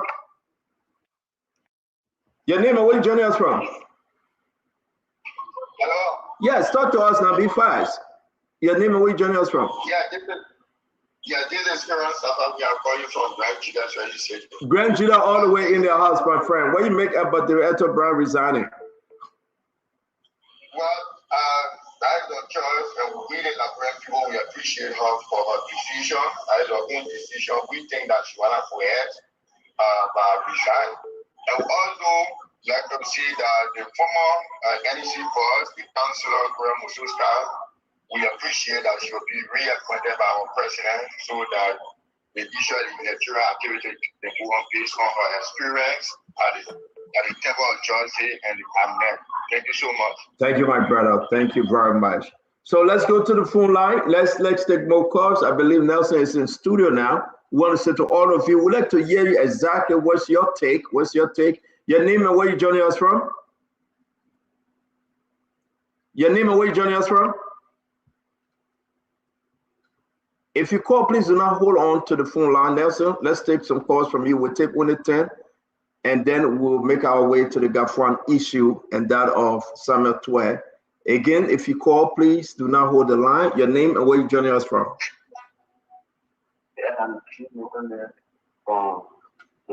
Man, you call, you talk. You can call, you Allah, you sick. Nelson, let's go to you. Let's take some. Let's take people with strength. You're going to bear your Adela, you're sick. Your name and where you joining us from? Let me do me. Your name? Hello? Yes. Your name and where you joining us from? My name is Joseph Smith, and I'm calling from Rhode Island. Joseph, talk to us. The president can choose anyone, but he shouldn't choose Josiah Joker because, if I'm not mistaken, he was the same person who said George Weah is not his president after George Weah has won a democratically elected position as president. We organized the election was free and fair, and George Weah won. He said, George Weah is not my president. So if somebody can say George Weah is not my president after the man has won the presidential election, that person should not be the head of NEC. I think it's a fair point. I think it's a fair point. We'll play that video. We will play that video. I hope somebody can send us that video because he said it, and that is a position we do not want. But thank you very much. Thank you. Let me take the next one. Your name and where you joining us from? Hello? Yes, your name and where you joining us from? Well, my name is Janet. I'm joining you people from Canada to be Pacific, Hamilton. My Janet, talk to us. Yes. So please, for the two names that Stephen Waterspoon just mentioned, we say no to those names because they are highly political. And we don't want those names because they will be of bad experience to the country because of their political affiliation. Thank you very much. Thank you, my Janet. Thank you. Can we just take the rest of the calls in Liberia because I really want to ask Jacob Jala a question when he come back. Go ahead, Nelson. Yes, 0555-101075 is the number to call. You'll be live. Let's take this person. Hello. Yes, good evening. Good evening. You're live. Let's hear you. Thank you. So for now, remember about the intellectual view. I budget for you tonight. Yeah, go ahead quickly. We accept your citizen. Hold on 1 minute. My take of we welcome the decision of the head of Allah.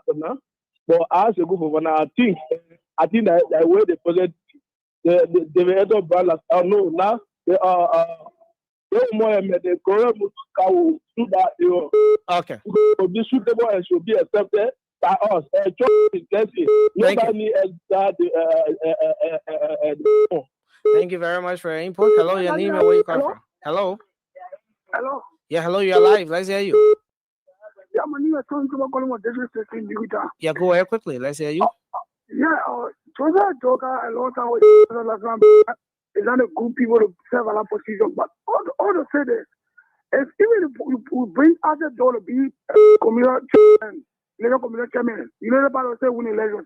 I don't know, hey, that's not going to be anywhere to okay. Thank you. Thank you for your input tonight.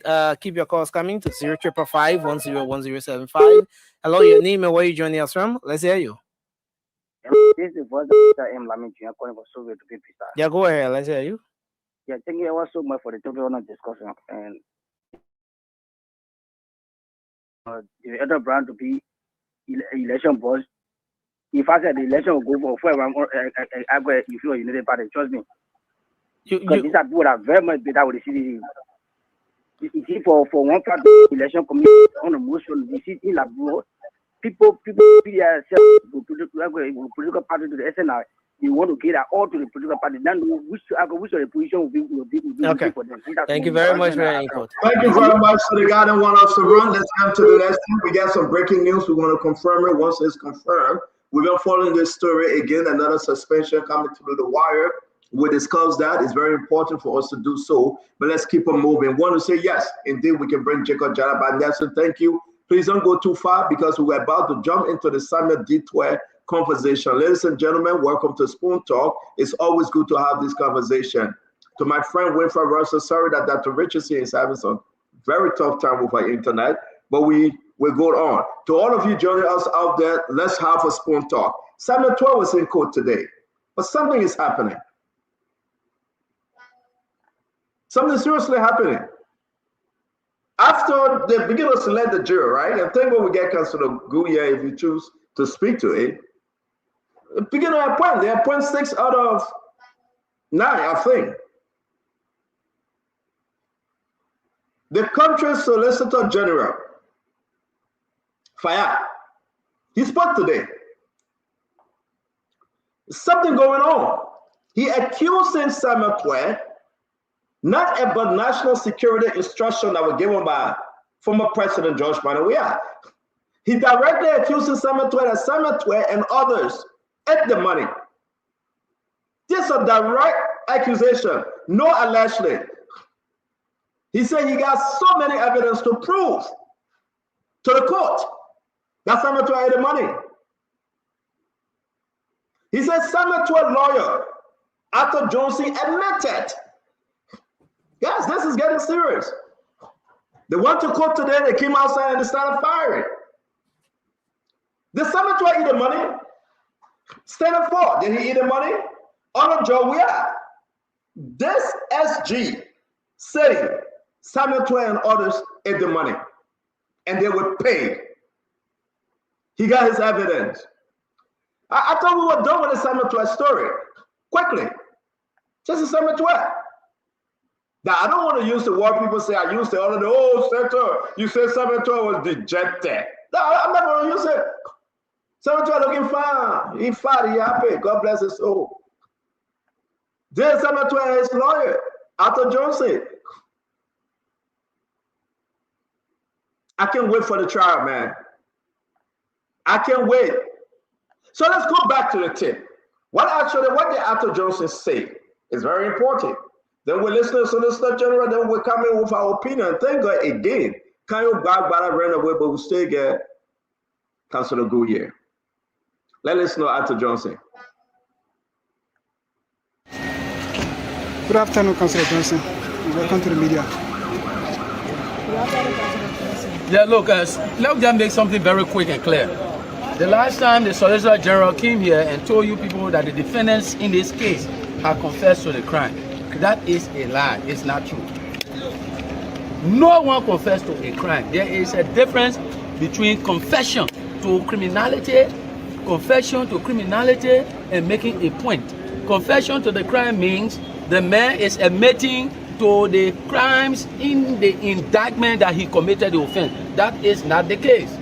What happened in this case is that there is a statutory function, or there were statutory functions that were carried out by the former Minister of Finance. That is under section 14.2 of the Public Finance Law.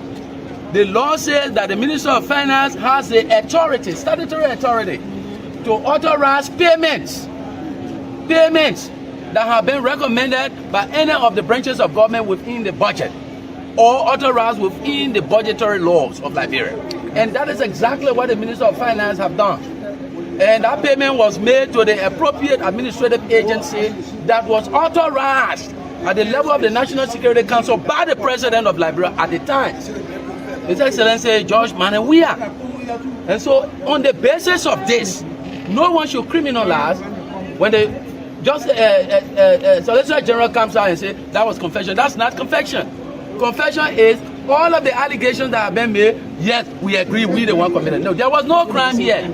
There was a statutory function that was carried out, and it had been criminalized. So we want to make that clear. If the Solicitor General agrees with what he said the last time, that the defendants are confessed to the crime, then why are we selecting jurors? So that is to tell you that what the Justice Minister was intending to do at the time, we call a trial by TV and trial by Facebook. The perception is to get the perception of the sentiments of potential jurors who will be coming to come with the cloud of the mind to say that if you owe the people are confessed to the crime. What actually did he say? And I hope we listen to Arthur Johnson, the Tweah lawyer. From the beginning of this case, if you guys can remember, he came out, he spoke, and we're going to play it. But prior to that, let me bring in the Councilor Ye. The argument now is not that I was given instruction, Councilor Gu. The argument that Fire is making, I will play Fire. Fire said they ate the money, they used the money. Let's listen to him. You still stand by your words that this would be the shortest economic sabotage trial in Liberia's history? Prove me wrong by looking at the time from today to when the case will end.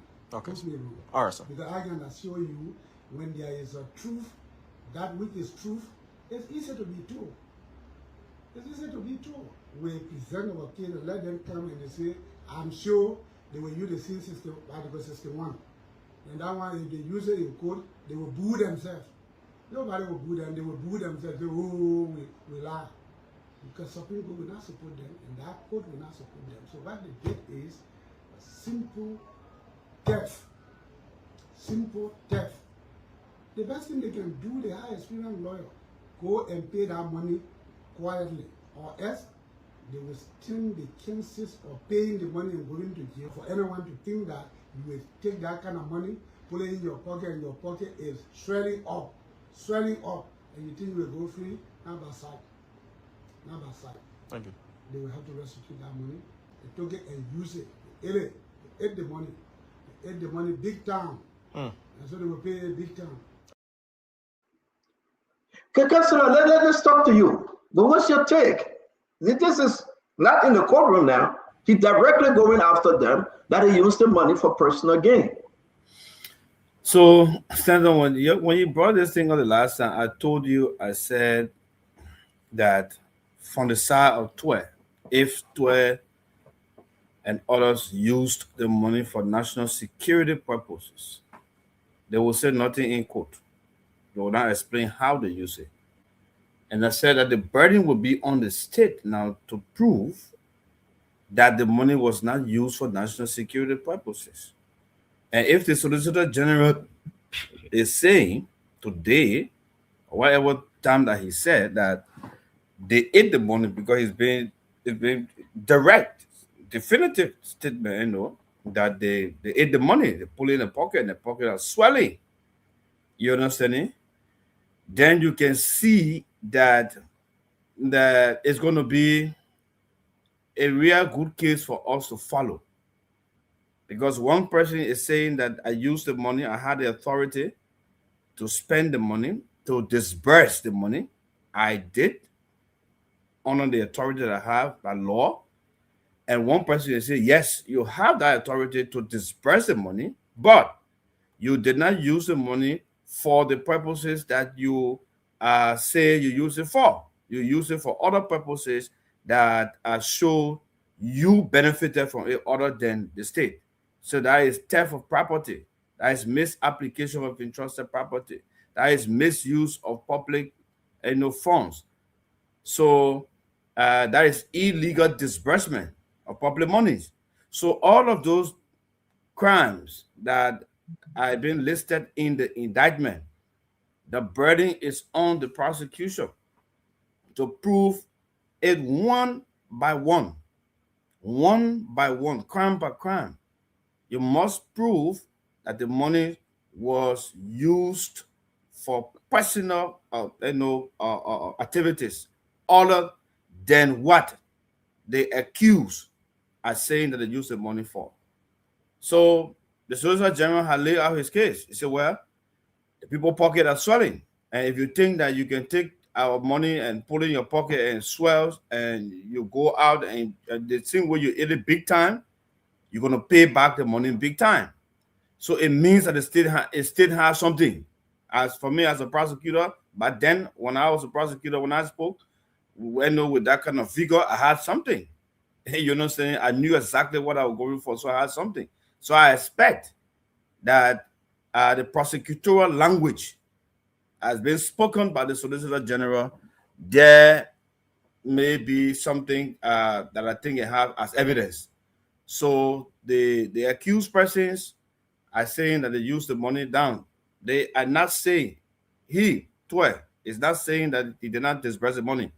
See, I disbursed the money, and I disbursed the money on the law. I had the authority to disburse it. They still say, yes, you had the authority to disburse the money. Good. We see it that way. But the purpose for which you say you disbursed the money for, which was for national security, the money was not used for national security. And so that's what the Solicitor General is saying now, that look, we have the evidence that they ate the money. And if that evidence is there, then I tell you, the state will have a good case. But if the evidence is not there, the state will end up losing the case. Because you must have the evidence to prove beyond a reasonable doubt that the money was used for personal activities. They squandered it. Well, let me ask you a question here before we bring everybody. We got to run with this one, guys. We got a lot of stuff coming through the wire. Let me ask you a quick question. Are you concerned now, your position the SG is taking? He's the lead prosecutor on this case, right? Yeah. He's the lead prosecutor on the case, yes. Now he's saying that they ate the money. He's not hiding behind whether this guy was given instruction by John Manawia. He said, you know what, they ate the money. So they're shifting now, Counselor. He must get something he has now. Someone to us said, I was on an order. They said, no, we won't you for that now. Don't take us to your national security. Take us to the fact that you, Senate 4, and all the other guys that we let's say, you're in the money. We got overwhelming. How big is this, Counselor? They got to prove in the money now. So where the case is now, there can be no new evidence to come in, because I think they should have had pre-trial conference, and they have shared, they've done discovery. You understand? So the pieces of evidence that the state has were already shared with the defense. Are you concerned if you are part of the team, the prosecutor team? Are you concerned? If I'm part of the prosecution team and I have the evidence, I will speak with confidence. The Solicitor General is speaking with confidence. But as a lawyer, are you concerned? Because now they're shifting from getting order from the president to eating the money. Can they prove that this money was eaten? No, but let's understand the case. Let's understand, right? There are two things. One, they said that they did not have the authority to spend the money because FIA was not a national security agency. Two, the money was not used for the purposes that they said they used it for. That's the point.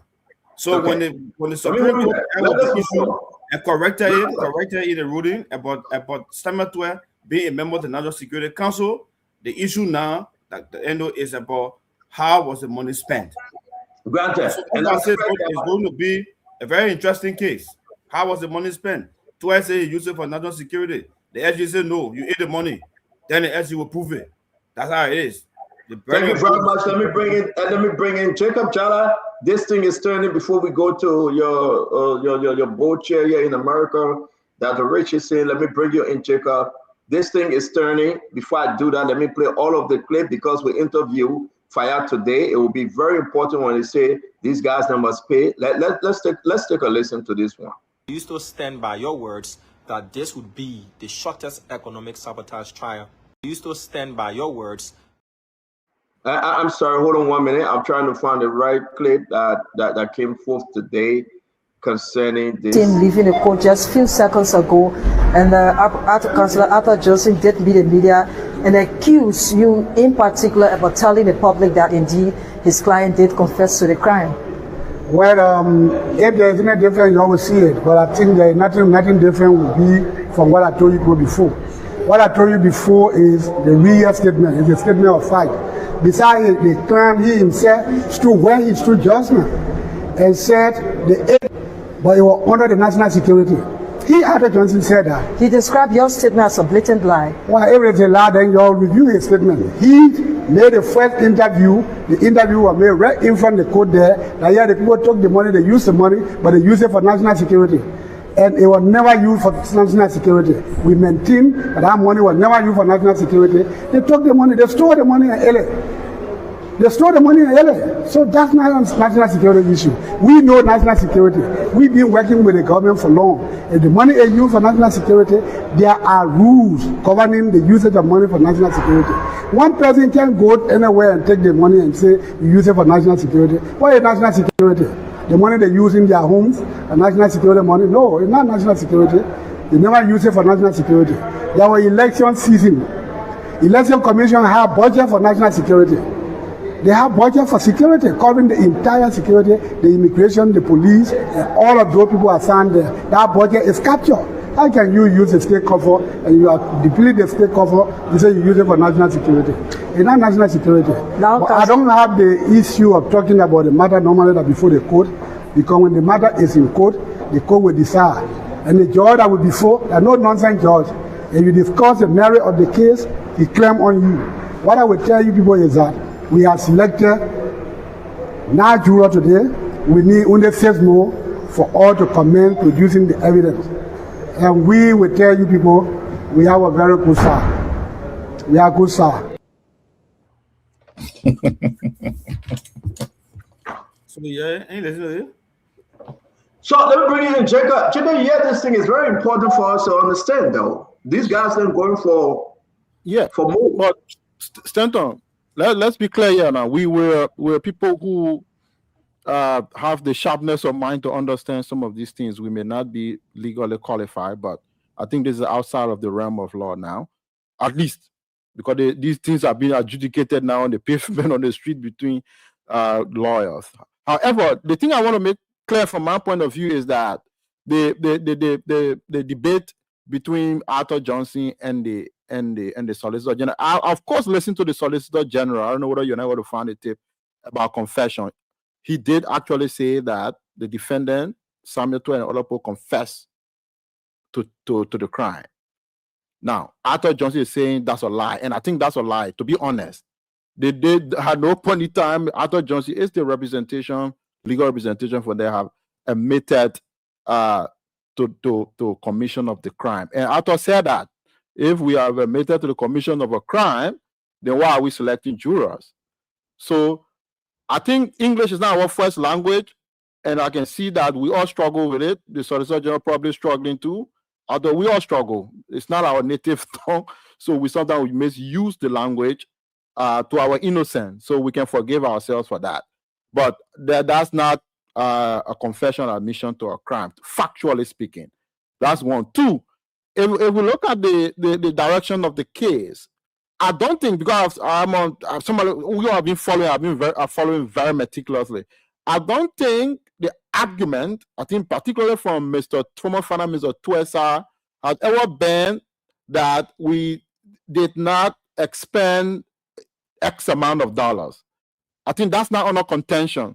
The Minister of Finance said he authorized, he disbursed X amount of dollars for national security purposes in line with his mandate and his responsibility as the Minister of Finance disbursement. Now, Ministers of Finance disburse hundreds of millions of dollars every year to spending entities. So, for example, if the FIA is a spending entity, the Minister of Finance disburses funds to the FIA. Now, in terms of expending the resources on activity, that would be the function of a spending entity. So we have to draw a line of dichotomy or line between the two things here. So it's possible. I don't know the details of the case. We'll see as the court, when the matter progresses in court. But what I'm saying that it is perfectly possible to have, for example, a Minister of Finance, the Gaffer is or Minister of Finance, to disburse funds to entity X. Entity X expends that funds on activity as a spending entity. So if there's something wrong that happened in the expenditure of that fund by a spending entity, the audit will identify, spending entity X, FIA, you should have spent the money on national security, this, that. You didn't spend it. Can you answer to that? But I don't think the Minister of Finance can be held responsible for the malfeasance. I'm not saying malfeasance happened at FIA, but I'm just speaking loosely now. For the expenditure activity of an entity or of a spending entity, for example. So you have to draw the line in the sand very clearly between the two things. And I think, I'll lay on this person so I can speak, I think the Solicitor General here is losing it. He has to be extremely careful. He's being tempted into a political play now. He's making certain statements here in the public that will undermine the government, appearing publicly as trying to execute or to exercise the law in the best way possible. He should not allow himself to be dragged politically, and I think he's falling prey to that kind of temptation already, the way he spoke. I think he should remain professional. He can behave like the defendant. The defendant can do what he want to do. Arthur Johnson will do his grandstanding, his panel play. We know the defendant will do that. But I think the government lawyer, the Solicitor General, should keep his cool. I think he's getting emotional, and I think that will impact the fairness and the independence of the government, because there are already views in the public that the government is trying to go after Mr. Tweah to silence him politically because he comes from the CDC and there's a battle between the CDC and UP. The Solicitor General has to remain professional to avoid the public from getting that kind of feeling, because if the public get that kind of feeling, then the case can get heavily politicized and you start seeing marches, 100,000, 50,000 people going to the court, CDC people going there. Because this is very interesting. I want to bring it Dr. Richardson, Shilog Sharp. I think that internet is better now. Dr. Richardson, what say you? The argument between Samuel Tweah lawyer Arthur Johnson, the SJ, the lead prosecutor, right? And us that on the show now, the Liberian people want to know what's going on. Well, all I can say is let's continue speaking about this case because we are making progress. Samuel Tweah is being charged with corruption. He's been charged with criminal conspiracy. He's been charged with criminal facilitation. And before, we were alluding to immunity because he was getting orders from the president. Now we hear that he doesn't have that type of immunity, because he was not getting order from the president. That's what we heard. Then before, we heard that, he used the money on national security issue. And we couldn't discuss the issues. There was no track because people were telling us, it's national security issue, there's no way we can get to the bottom line of if he spent the money or not. We've heard this here before. So today, the Solicitor General tells us that there's a rule. He told us that the money was never used on national security. And if you are using money for national security purposes, there's rules and procedures that you have to go through. So we're getting somewhere. That's all I can add. Thank you. I can't hear you. We can't hear you. I can't hear you. I understand. I know you can't hear me. I'm multitasking here. I want to play something quickly, but before I do that, it will be fair to listen to what I said do. I said, what's going on now? So, start on. Over my time on earth, I have never seen and I've never heard a country's Solicitor General sound so illiterate and reckless. I really want to find out what school did that man graduate from? I know Louis Arthur Graham School would not put such a person out as a person with law degree. His logic is so elementary that anyone can laugh. Let's go credit to his logic. He graduated with law book. His logic is Samuel Tweah said they use the money.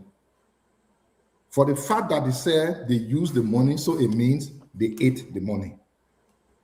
But does the clown know the entire budget of the country is being used? Why he expect money to? But I say, he said SG. We have a full conversation. Stop calling him clown. No, you hold on. Stop calling him clown. You can twist the whole thing to make clown, yeah, my man. Let's speak to the issue. You don't have to call him a clown. Do it. Yeah, let's move on, my man. So start on. Let me continue. Does that illiterate man who are listening to really know? As I will take you off, you have to listen. When you're ready to turn, you'll come back. Kev, let's hear you. Let's discuss the issue. You are not Samuel Tweah to be calling somebody name here. Let's change from that behavior. Kev, let's hear you. What say you about this matter? You see, Stanton, let's face it. Seriously, it's an embarrassment. First of all, let's establish this for fact. They went to LECC, and LECC established that Samuel Tweah actually gave the FIA who spent the money the rightful place to spend the money. So the money left Samuel Tweah. And the question is, why Samuel Tweah is in court? Because the LCC established that the money left the ministry, which the ministry is not a spending entity. If this is not political, the money gone. So if the money gone to FIA, why you can ask FIA, you can go through the trial with FIA, but take Samuel Tweah out of it because he already sent the money. That's his role. Because we had Gafwan making the same case today, which I think will come to that extent. So, Gafwan made that same case on this FOIA issue or other issues in front of the Senate today. And number two, if this man said, and Arthur Johnson said it perfectly. He said, they confess. Then why are you wasting our time to go to court? Why are you wasting government money?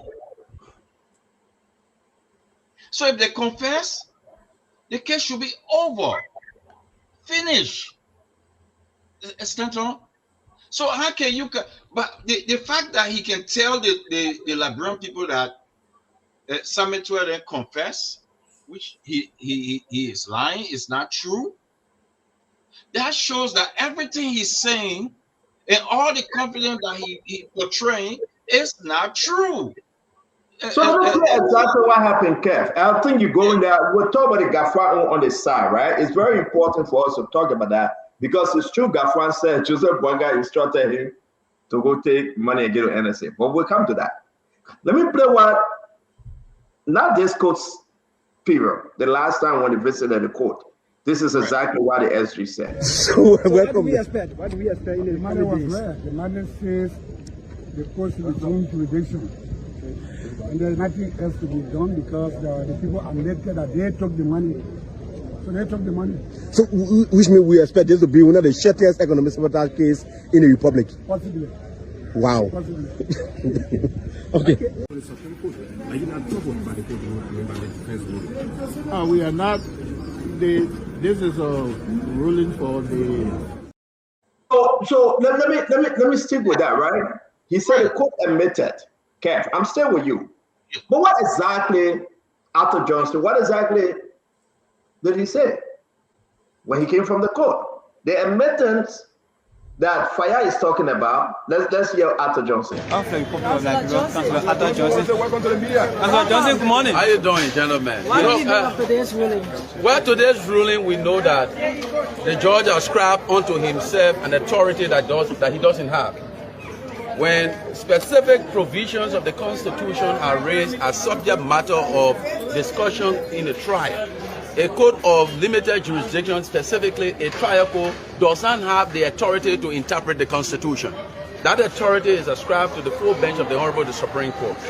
To that, the judge had indeed agreed that the former officials of government are immune from any criminal prosecution or judicial inquiry for acts committed or acts carried out while serving as members and statutory members of the National Security Council and principal advisors and agents of the presidency. That immunity of the president that extends to the advisors of the president and the agent, that immunity can never be. So let me bring you there. You heard. So Arthur Johnson said the man is immune. Let's have a good conversation. Was the SG wrong now to say that Arthur Johnson put his client in a trap here? Yeah. But that was a different matter. That was a different matter. Immunity come in because of what the president ordered him to do. So the president ordered him to do something. So he should be covered. But it's different what the counselor is saying. He said they confessed that they ate the money. That's not true. Okay. That's not true. What it's saying is what happened at LCC. The report that you put it up at LCC. The money left the Ministry of Finance. The money we heard that argument, and if I say stop calling people clown, we'll bring him on. Let's have some serious issue on the issue. I said we gotta go to Dr. George. You want to finish up? The man is not clown. He's the SG. Yeah, no, Stanley, I will finish up. And like I've always told you, we've been friends forever. Spoon Talk is a platform, we all respect that, but we'll always be who we are. This is the only show where George Weah can be referred to as dog, George Weah can be referred to as cat, but no one else can be illiterate. And we're always saying, let's listen to the logic. Let's listen to the logic of a person that sounds like someone who didn't enter KKK. His thinking is because they said, "Oh, we use the money." Okay, so that definitely means they ate the money. But money is meant to be used. The 1.2 billion budget will be used. So once the 1.2 billion budget is used, automatically means somebody ate 1.2 billion. Do you think they get evidence to prove? I said that where we're going on now. The man said if you listen to him, his interview, they got overwhelming evidence to prove not only about immunity now, but they ate the money. And I want to give you the chance though, because I know you're sedition and this is something we're talking about. He's not only talking, we asked the lawyer, Councilor Gouye, is he moving towards this thing that he can prove beyond? That's how much people ate the money. This is where I'm coming to end. Now he said they ate the money.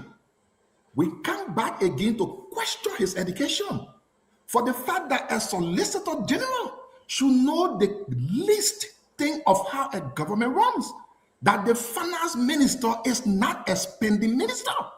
The finance minister is a disbursement minister. So if anyone were to eat money, the entity receiving the money should be the one giving account of how the money was used. And we have a solicitor general whose education seems to be very questionable to come to the public speaking as if he are not entered K1 and telling us that people confess. And Arthur Johnson said it right. He lied, either because he didn't know exactly what he was talking about, or he is totally lost. Are you feeling good? I said, are you feeling good with the shifting here? That now they're saying they can prove that cemetery money. So now the case now has totally moved from Samuel Tweah not having the authority to disburse money now to Samuel Tweah now eating money. Simply because they have not determined that Samuel Tweah has that authority. And even the Supreme Court came back to correct themselves that, you know what, we were wrong. We said Samuel Tweah as a finance minister was not part of the National Security Council, but he is part of it. So today, we are having the different case from not having the authority to eat money. Thank you so much. Again, guys. Exactly is this case leading us to? So are you feeling good with this case now? You don't think they have something? That's me. I am feeling so good because the Solicitor General and the government got all of the things on their shoulder to prove that money was eaten by Samuel Tweah. Samuel Tweah is not there to prove that he ate money. So okay, thank you. Let's bring it back to Josh. Double Josh. I think Labrumbio got to hear this and follow. Ladies and gentlemen, thank you very much for joining us. It's good to have you. We'll ride this thing till 7:30 p.m. today. We're not leaving you. We got a lot to talk about. We're going to talk about the LAA. The LAA, again, we got breaking news on Ernest from LAA, the managing director. We're going to talk also about, PR and what took place today, everything he said. Gaffwan say NSA, he collected money for that. Is Gaffwan walking the same walk like Samuel Tweah? Hey, we got to be careful here. Let's talk about Emmanuel George and his own opinion on this one. Emmanuel, talk to us, my friend. The SG, you think that he's moving too fast here? He talking too much? No, that's his work to talk plenty like that. At least he kind of quiet. The last SG we had was more vibrant than he is, but that's his work. He has to defend his side of the case. Every one of us are in public defending the case. Some of us are neutrals. Everyone defend the side of the case. But this is something the public should remember. I think I should put it out there. That there are 1, 2, 3, 4, 5, 6, 7 count against Minister Tweah. Economic sabotage, misuse of public funds, theft of property, money laundering, criminal conspiracy, and criminal facilitations. So there is no way you can argue that case based on security matters. And I think they're listening to the show the last time when we articulated clearly. You got something plain. Somebody got something plain. Thank you. Sorry. The last time we were on the show discussing this issue, many of the panelists here clearly articulated the difficulty in having a conversation around security funds. Currently, it is estimated that the U.S. is spending $1 billion a day in this war against Iraq. Who's going to be the one following that fund to know how it's being spent? So it's difficult. But where the government will have a case is to prove that the former Minister Tweah spent that money on himself, and that where I believe the challenge is. So on this tonight, we continue. I want to agree with the councillor. This is an exciting case, and I will definitely follow it because I don't know how they're going to. And again, from the evidence we have received, this is where I'm going to end. When we got the documents when we read the document last week or so from the LACC, it's extremely clear in that document that the money did leave from the Ministry of Finance to the FIA. It's extremely clear. So what happened in the FIA seems to be the challenge. Did Minister Tweah go to the FIA and ask them to bring him something in the night to his house in bag? That's the question I think the prosecution will be trying to answer in this case. But it's very clear that the 500,000 in that document, maybe the 1 billion, we have not seen an additional information on the 1 billion Liberian dollar, but the 500,000 US dollar did leave from the Ministry of Finance to the Financial Intelligence Unit. What happened after the Financial Intelligence Unit? That's where the challenge is, and I look forward to listening to it. It's possible. Thank you. It is a sweet conversation. You're right. It is sweet. Let me bring you Colonel Gray. Colonel Gray is sweet. The shifting is taking place, but we all should realize here that the SG is bent on the fact that those guys, Samuel Tweah and others, ate the money. Right? Forget that he called by the president immunity now because the Supreme Court struck that down. So now we're talking about eating the money here.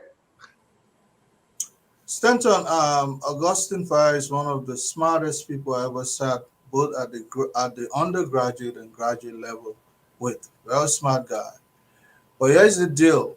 A man can confess to killing. You still will be tried. And one wonders how a counselor that has been prosecuting criminal offenses will not know that. I can say I did the crime, they'll still put you on the trial because that's how it goes. They want to know how it was done. But here's the deal. The proof, the owners that the president gave the command to use the money is what this matter is all about. You understand? It's not the fact that the Minister of Finance is part of the national security. No.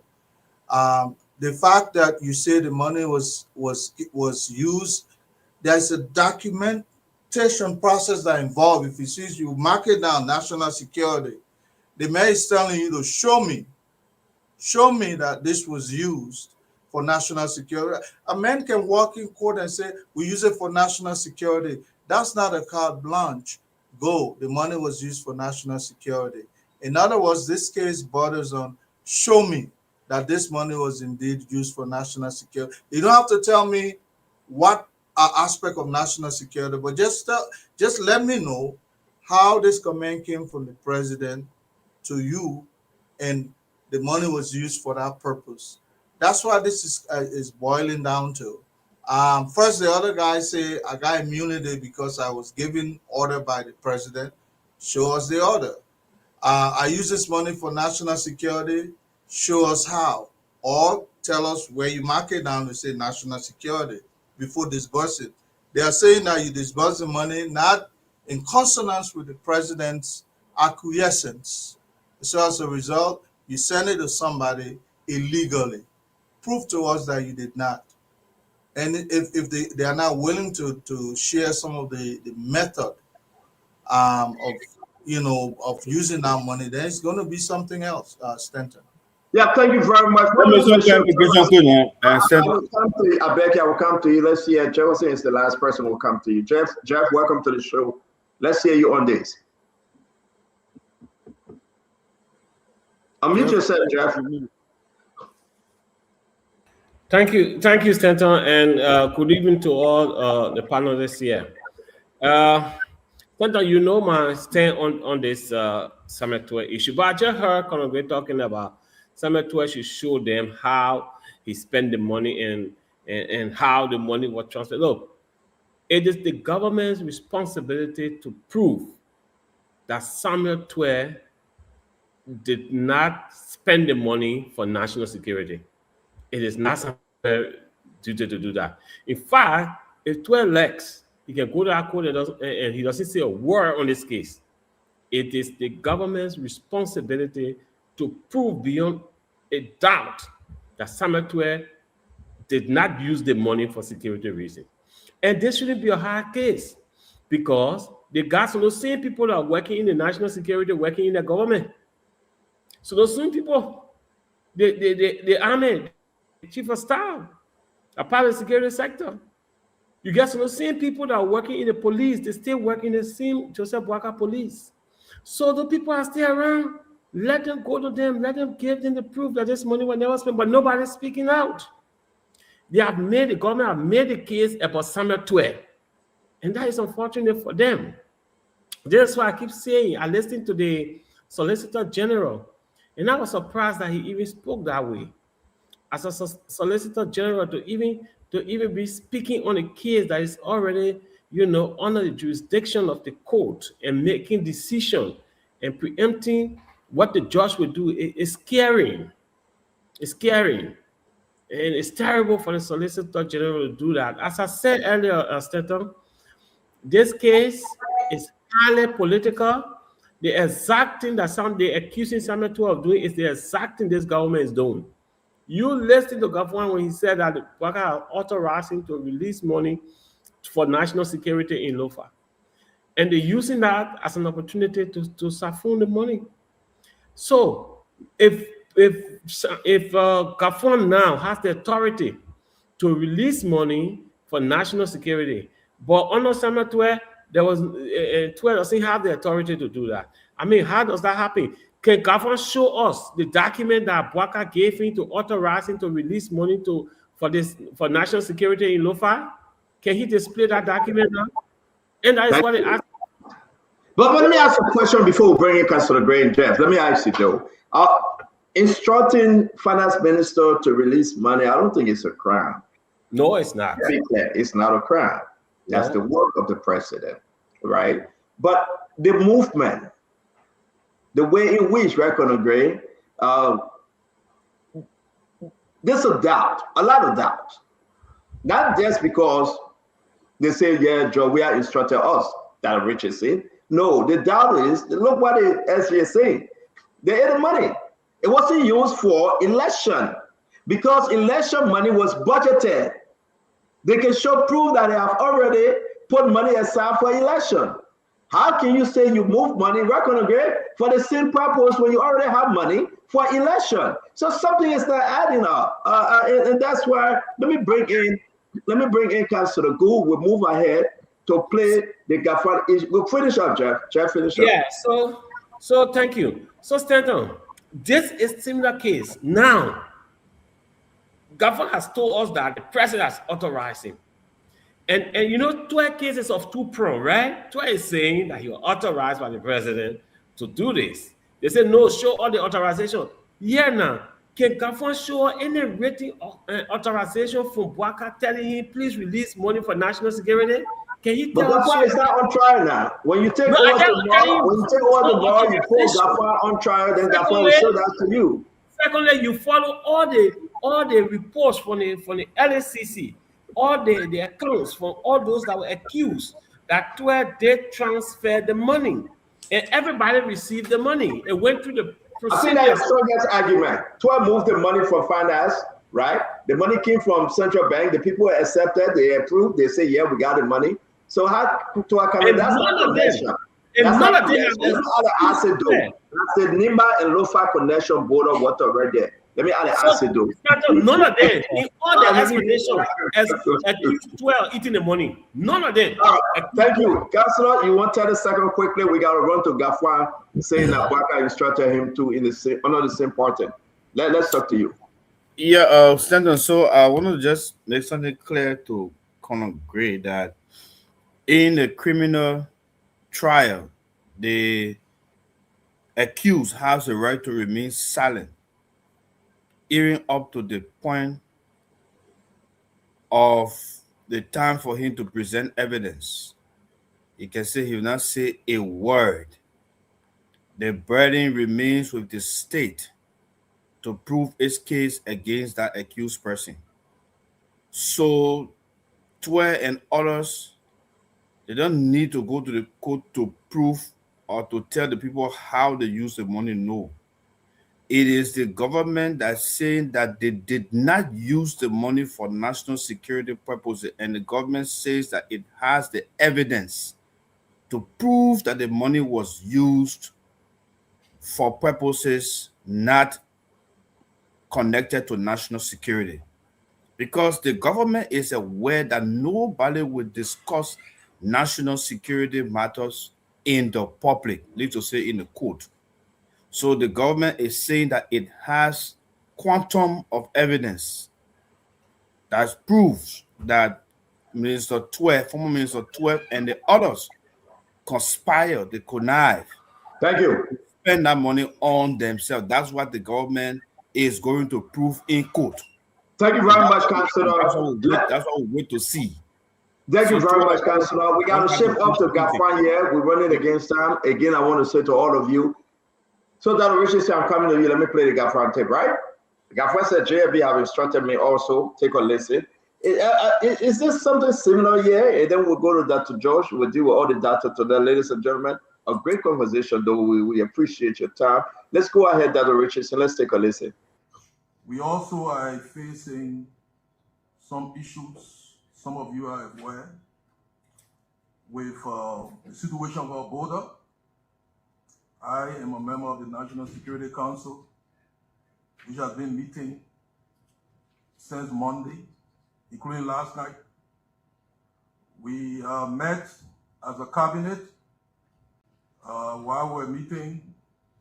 Situation on the border got a little bit more exigent, and the cabinet had to huddle in making some quick decisions, some of which has a monetary implication. Same thing, but Gafan is very clear on this one and say, yes, the president want me to get money. Simple put. Dr. Richardson, how can we tie this to the allegations on Samuel Tweah?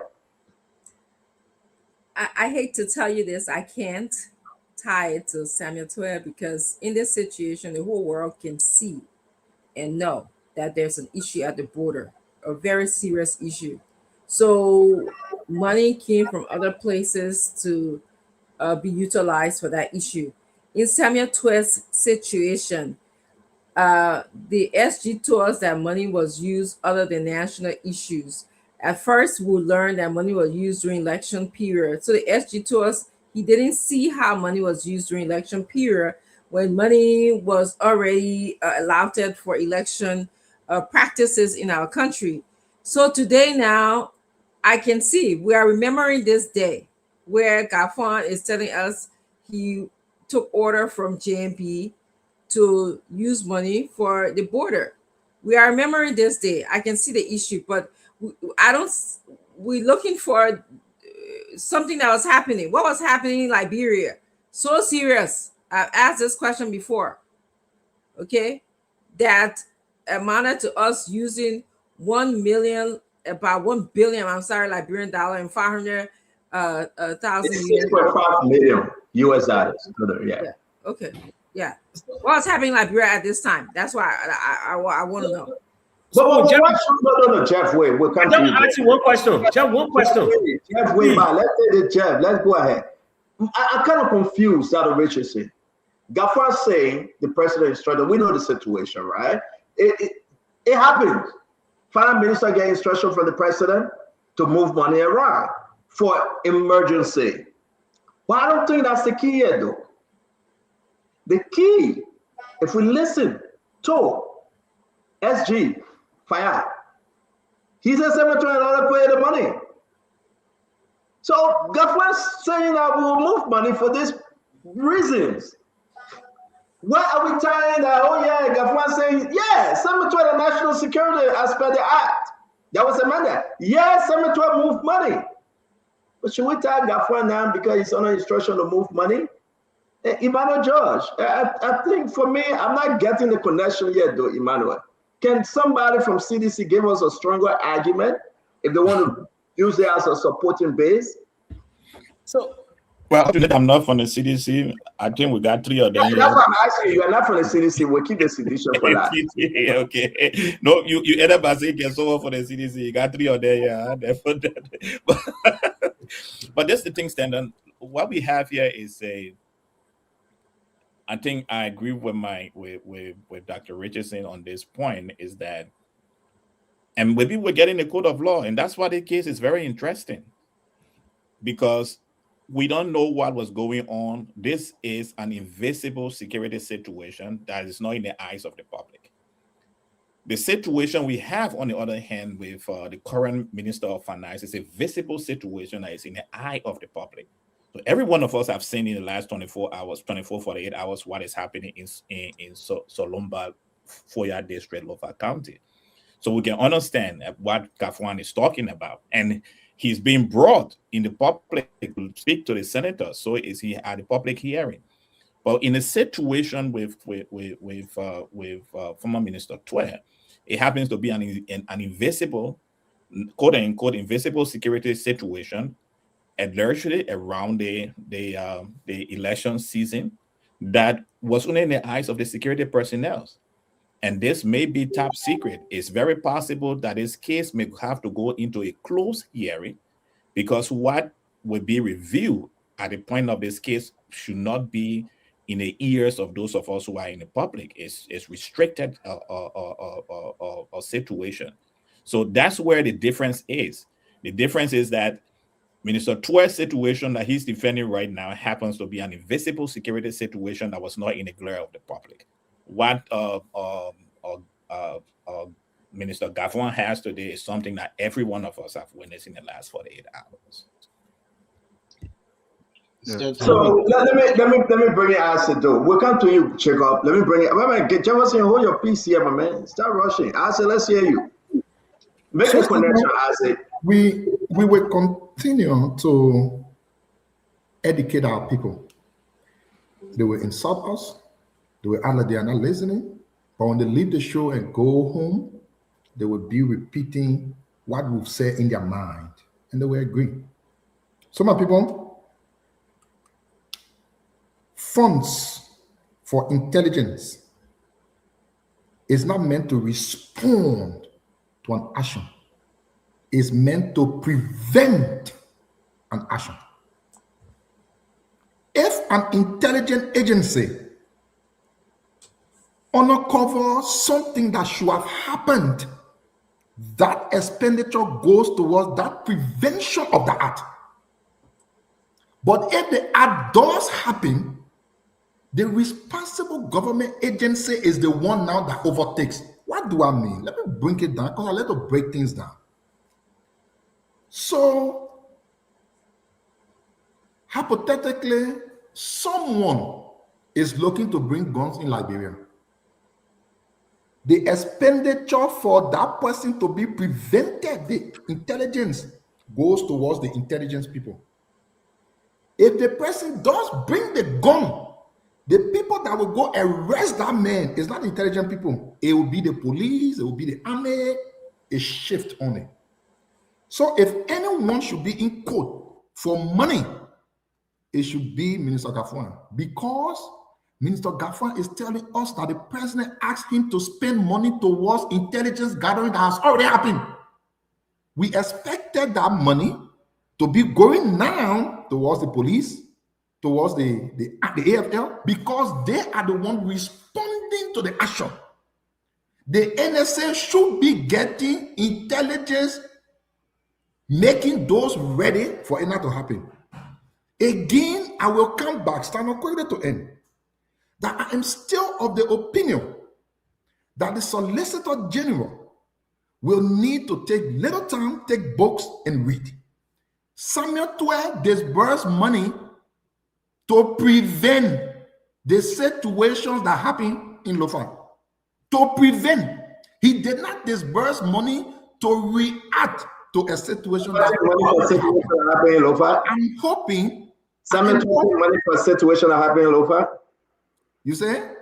You said Samuel took money to prevent situation that happened in Lofa. He gave you examples. I said Samuel Tweah, the money Samuel Tweah gave was meant to prevent the situation, such situation during the election.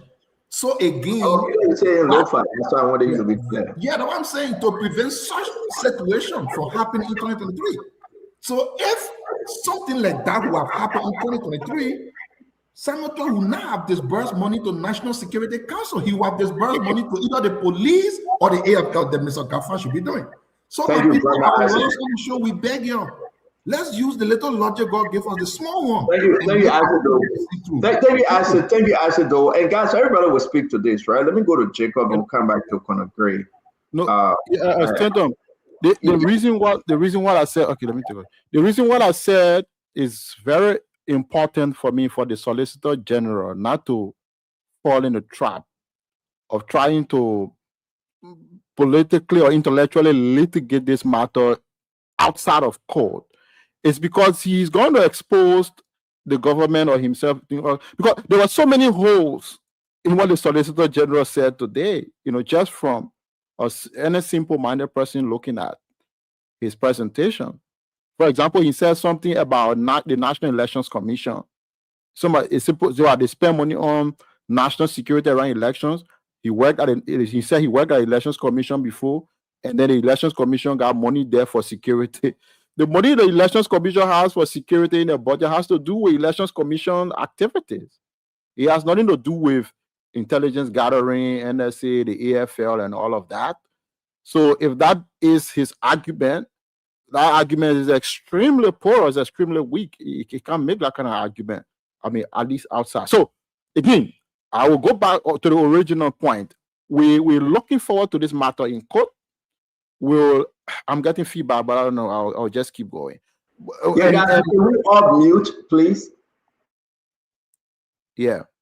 So we're looking forward to I don't want to jump at all kinds of conclusions. We will see how the case unravel in the competent court of jurisdiction. The case is on. We'll look at the evidence and everything.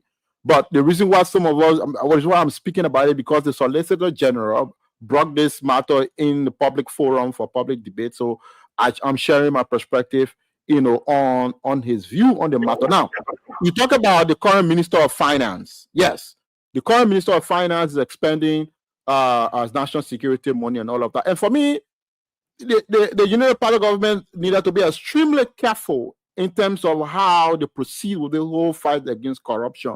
Because the fact of the matter that Stanton, like people talk about $6 million for national security. Stanton, $6 million is chicken change.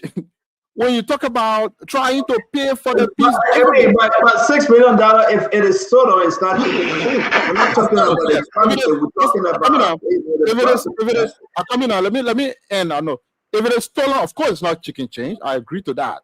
But for the fact that you have a $6 million national security, the thing is, all right, if you talk to earlier, all the people there, they spend hundreds of millions of dollars, the peace dividends. So for me, if they require us to spend even $50 million to keep the peace and tranquility of this country, I'm happy to spend that kind of money. Then for all to start running. It's not the point about spending $50 million. Is that did somebody eat the money? That's the argument. No, but spend billions of dollars on security. The argument here is that did somebody eat the money? But let me say this though. Let me say this. No, 1 second, please. I think you're twisting my comment, what I'm trying to say. You said I chicken change. I don't think you should say that. No, it is. Somebody ate the money. No, I'm not saying. Again, listen to what I'm saying, because we're on radio and we're on the air, people listening. I don't want my comments and my thoughts to be twisted. What I'm saying is, if somebody betray and the public trust and use public resources, even if the far real $1 billion is so much money, that's not what I'm saying. What I'm saying is, what I noticed, and I go around and listen to comment, people say, oh, suppose $6 million. And then make it look like, okay, somebody spent $6 million. I'm just saying, $6 million in terms of paying for peace and civility is chicken change, even if it's spelled the right way. That's what I'm saying. Let me say this quickly, because I know this high court edition will come on, like you listen to Asido. I don't think anybody should hold on. Gafwan will be fair. You know I don't like Gafwan, right? Emmanuel George, you know I beat on Gafwan every day. But Gafwan will be transparent as possible. My man, your computer shaking too much, making you blank. Councilor, can you adjust your set? Gafwan was being transparent as possible. If the man said the president instructed me we need money for the operation, fair. The senator said he was instructed then that he needed money for national security, that Richardson, 2023, you heard Senator saying that in front of the lawmakers? Congress, you heard Senator saying that? No, he didn't. No, he didn't. Emmanuel George, am I mistaken? You have Gafwan in front of the lawmakers saying, listen, I've been given instruction to address this issue and we need money. Because Gafwan was called by the lawmakers. No. Yeah, don't interrupt me now. You don't do this. You tell you, I know all of you guys are loyalists to Samuel Tweah. You can give a chance to talk now, please. It's up to you, but just want to tell you. We're not forcing. Don't interrupt me. You don't do that in the court of law. You will be held in contempt. This is wrong. How can we sit on the show and you won't bring Gafwan? Let's bring Gafwan. He's saying that the central bank now holding people money back because of technicality. Let's beat on Gafwan for that. But it's president in a national security meeting instructing Gafwan to make funds available to address the issue in Lofa. Check out what's surprising you. I think it's over. Everybody will tell you. I'm already done. Remember, stop interrupting me. Don't do that. But with all due respect, but we're not in the back talking. We're on the show. We got to understand.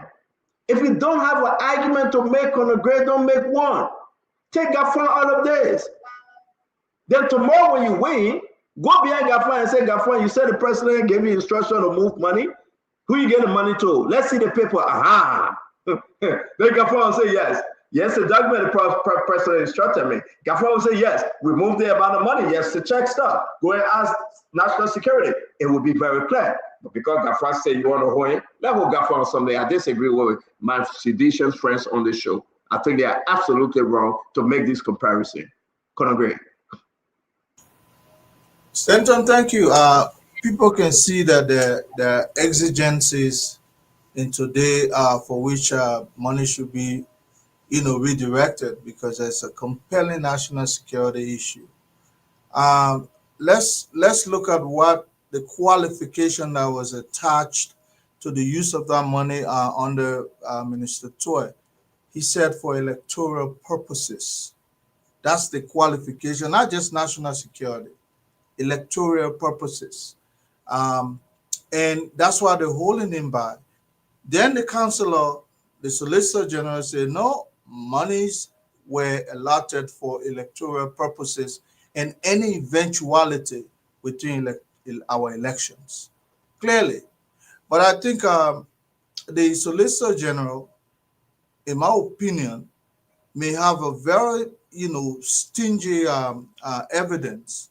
Remember, they have the ability to tweak witnesses against themselves.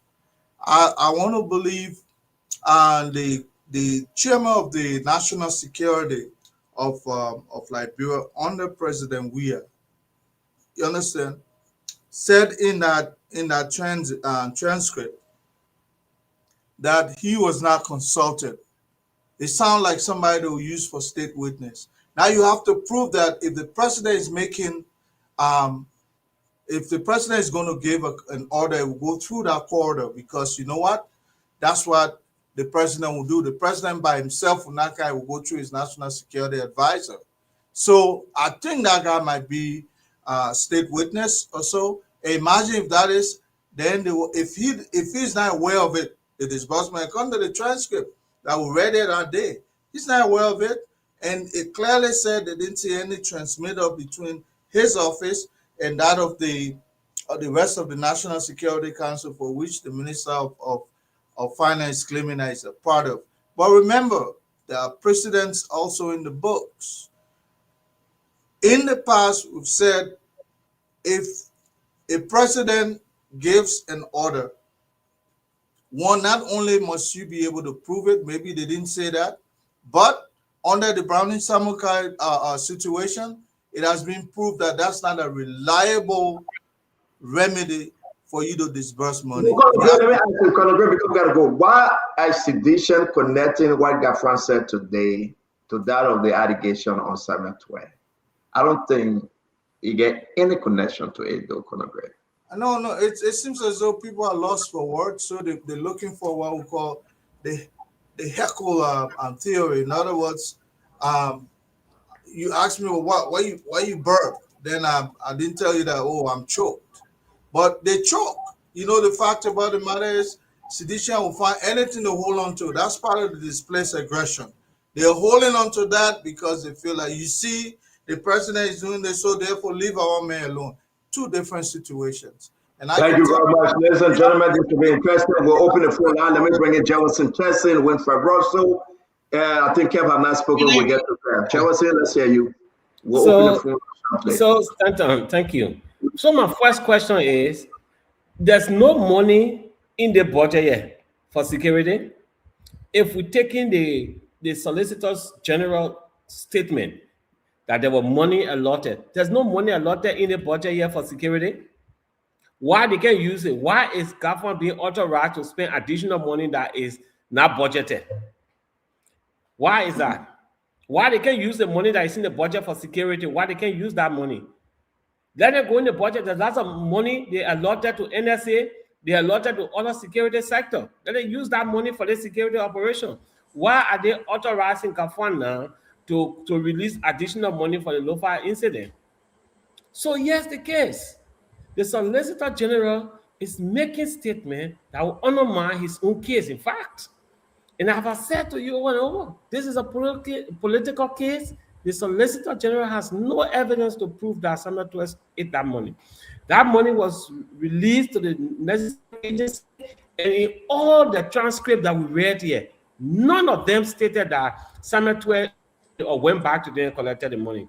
There's no trace that Samuel Tweah interfered with the money that reached the security entities.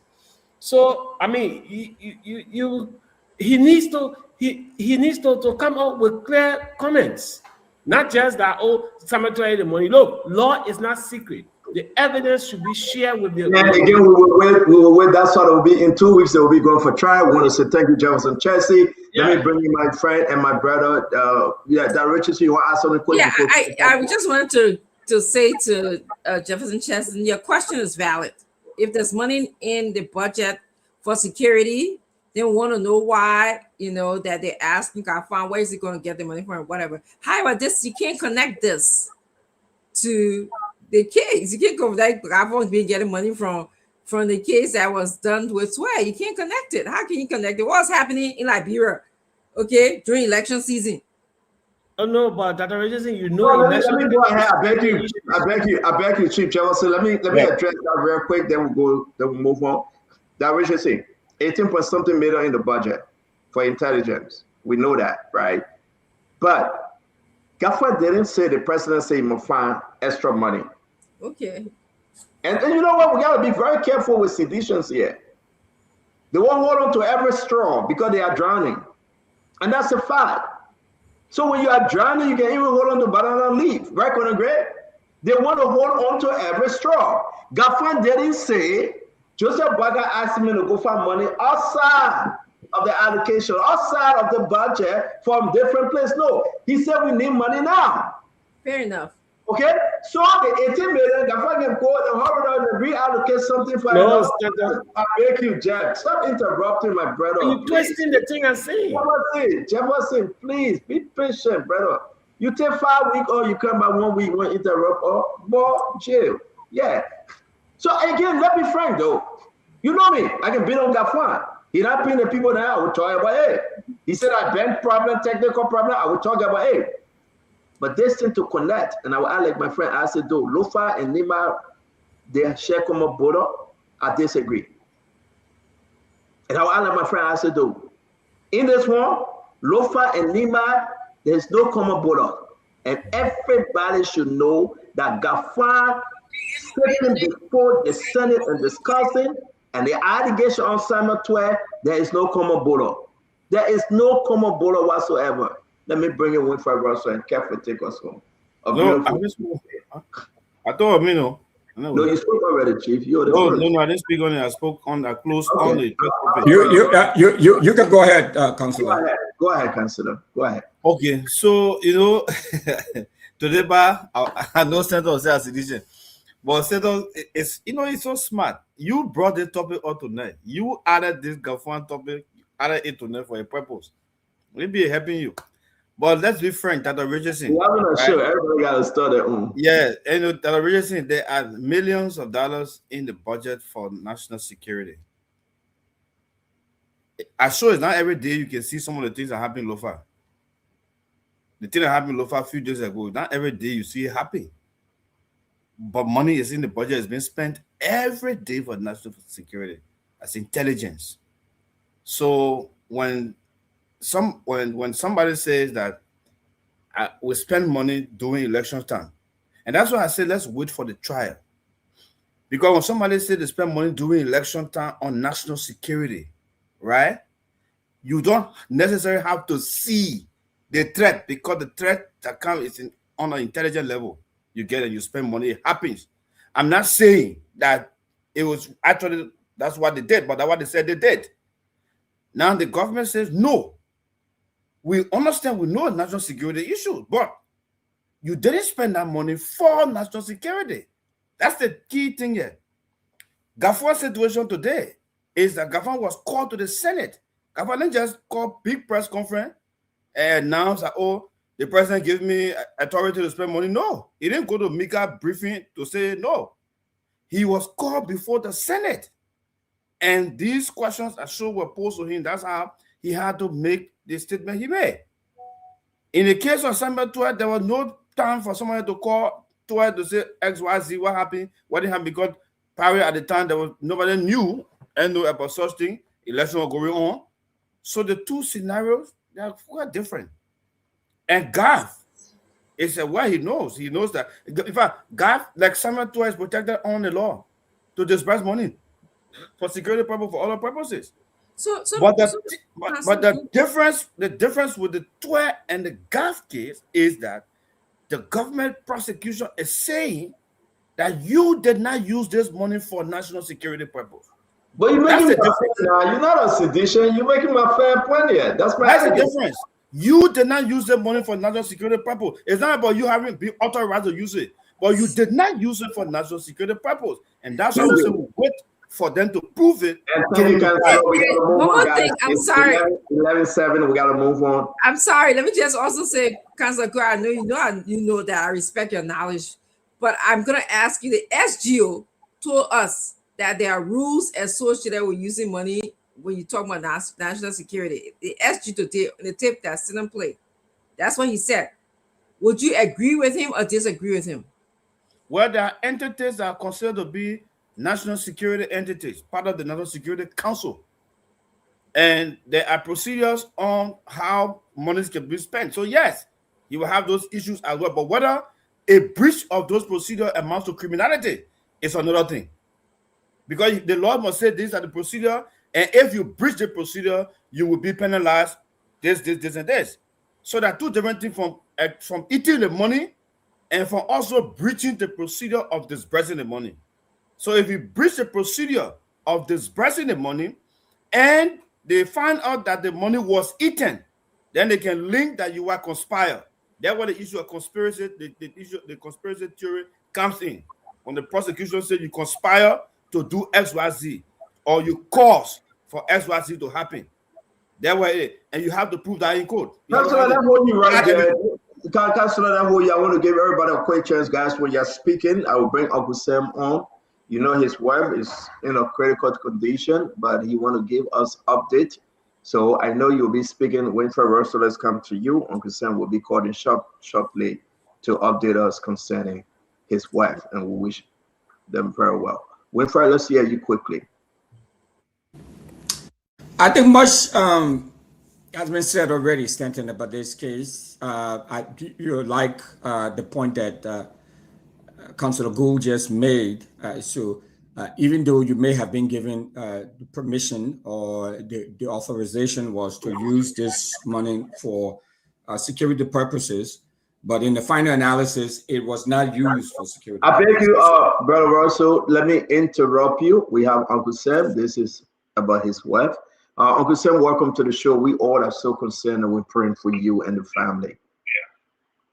Yeah, well, listen to me, man. I really appreciate the outpouring of goodwill and stuff.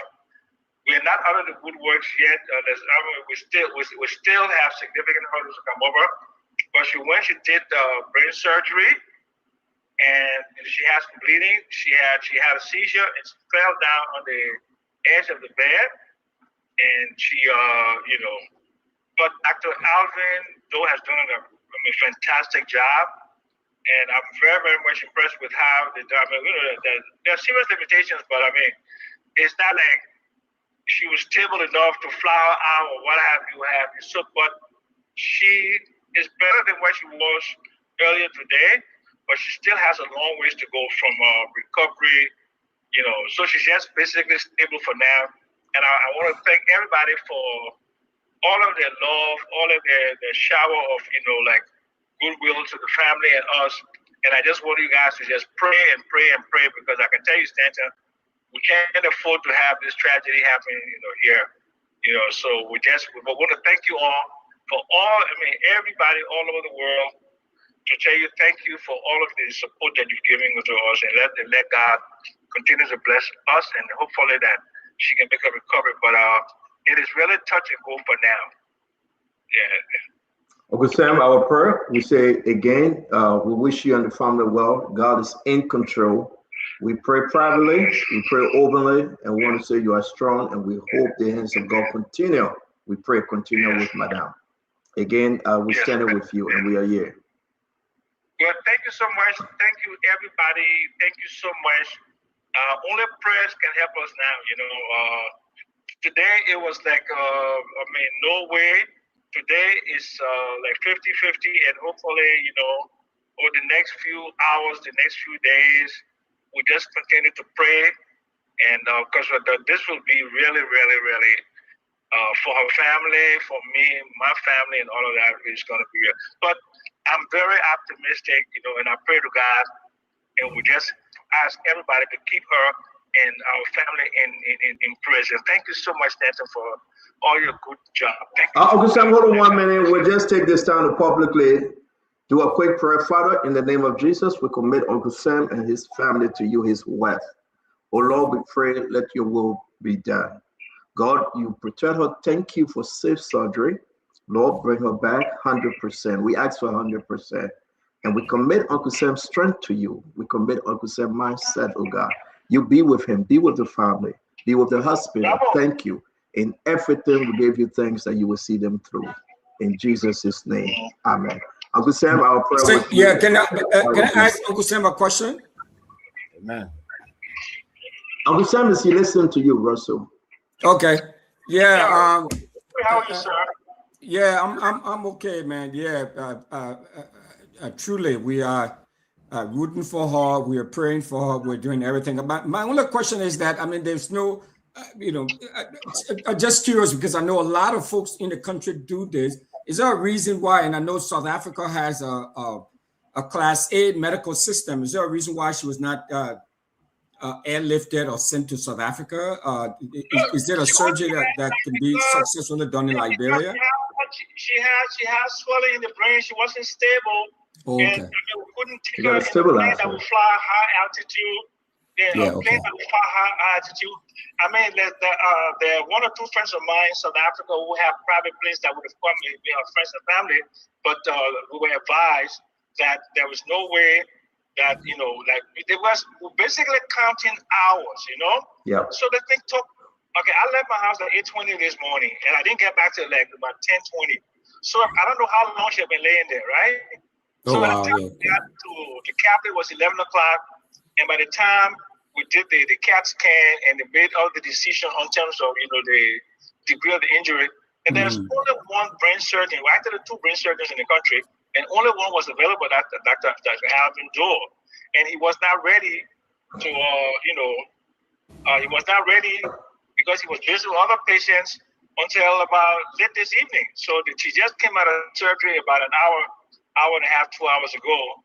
And even there's no space in ICU, so they just got, she's post up. And, I can't even, there's no place for me to stay at the hospital. So I'm going home, and I'm on pins and needles while I'm going home. But my family has been very, very, very, very, okay. My cousin Abenigo Kofi, my best friend, Tweah Ben, who called General Rambo, and Mimi Gibson and the others, the Christine, Julake, and others. I mean, we're just a whole bunch of people were there today. And of course, I would like to pay special, homage and thanks to Fanati Kofa, his wife, and Courage Sundberg. They've been there all through the night with me. Courage Sundberg is a nurse from Sweden, and they were giving. But I mean, wow, I was very pessimistic and what have you. But they kept keeping my spirits up. They kept keeping my spirits up. And of course, Dr. Doe gave it to me straight up, and he says he was like, the chances were kind of poor before surgery, but then she was now responding to surgery. She was responding, so that now the operation is over. But if she'll be in a coma for a long time, and the recovery process will take many weeks. But once she comes out of the coma, then we can be able to fly out of South Africa right away. Now that would be the best thing to do. But for now, flying in a high altitude plane to go to South Africa will be a lot of pressure on the brains, and so that's not even for us. Dr. Richardson. Thank you. Thank you, Uncle Sam. You want to add anything before Uncle Sam leaves, Dr. Richardson? Thank you, Uncle Sam. We will keep in touch, and thank you very much. God has upon you guys. Amen. Thank you so much, and let God bless everybody. I mean, our country has limitations, but I mean, there are still some very, very good people in the country. And I would talk about unity. This was a really show of unity today from all sides, from the doctors, the nurses, I mean, everybody all over the world, and these kind of things bring us together. So I want to tell everybody thank you. I want to tell all the professionals at Kennedy and at Catholic Hospital and those people who were just there the ambulance, Capital Hospital, the ambulance was broken down. And the only ambulance that was near to us was all the way in Nizo. It took about 45 minutes to get to us.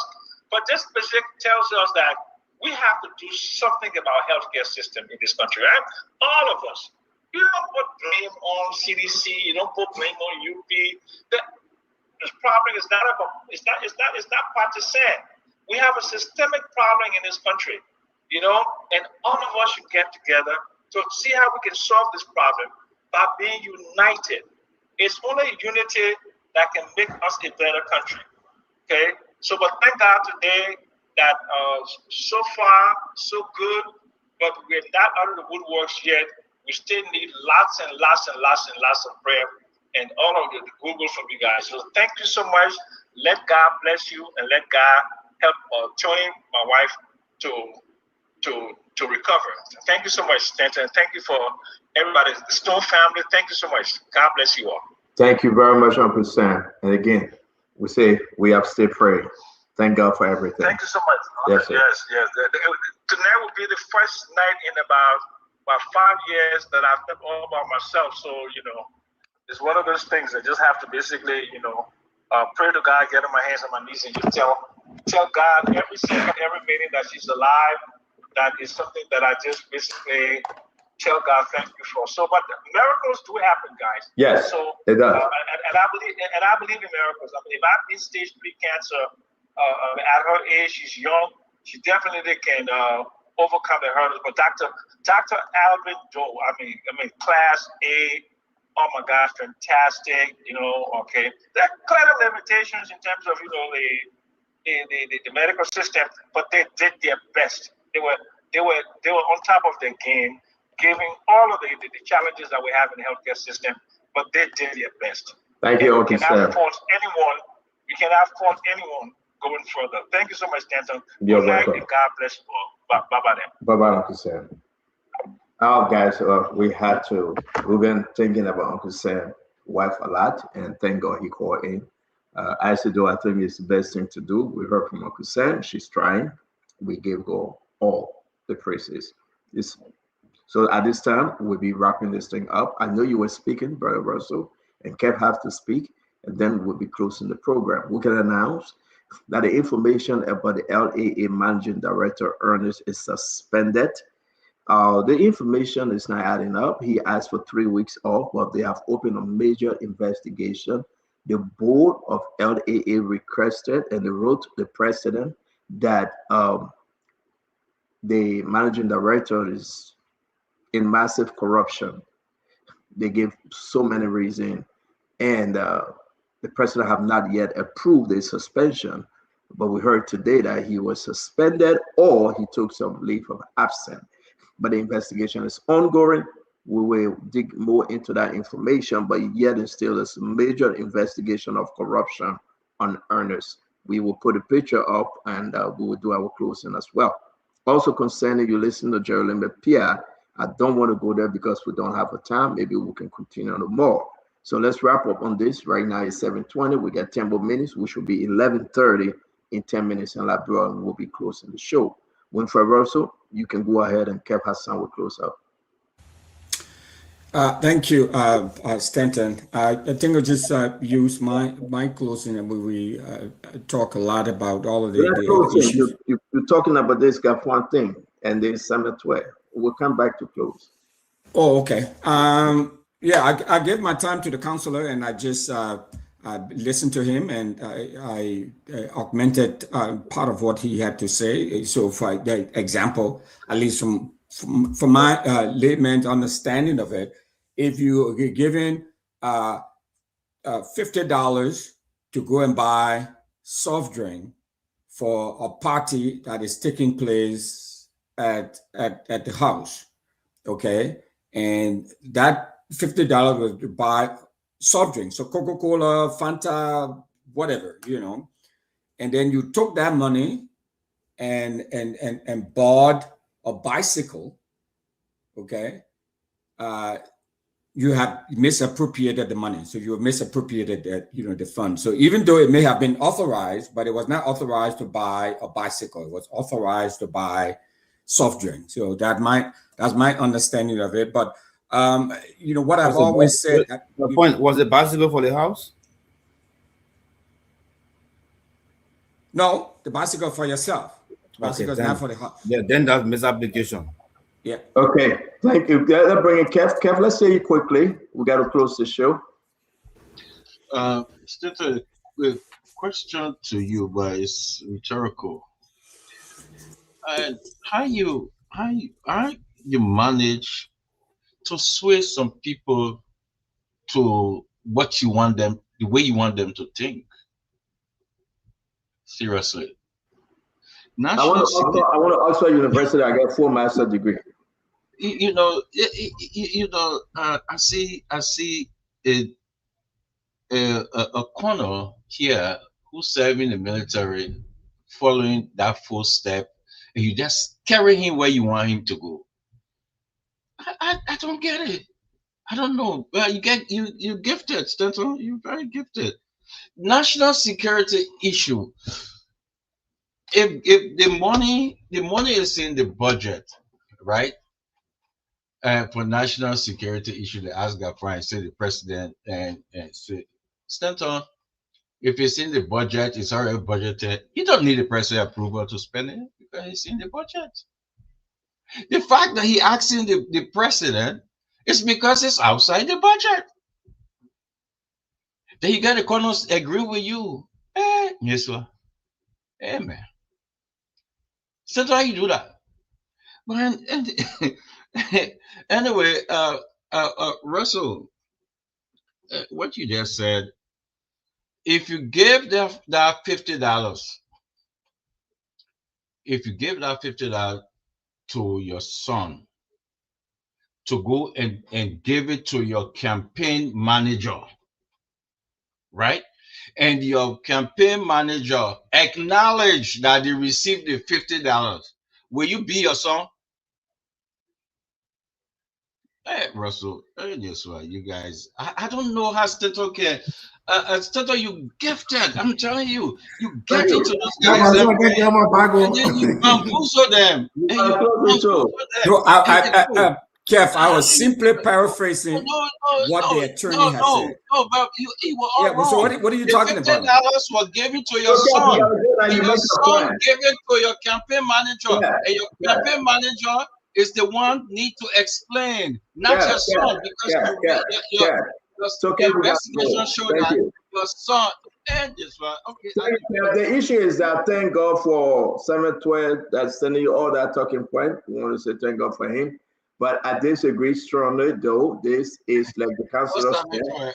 Yes, Samuel Tweah watching the show, man. He's sending everything that he's sending to me. I'm not listening to him either. But let me say this. Let me say this. It's very important, right?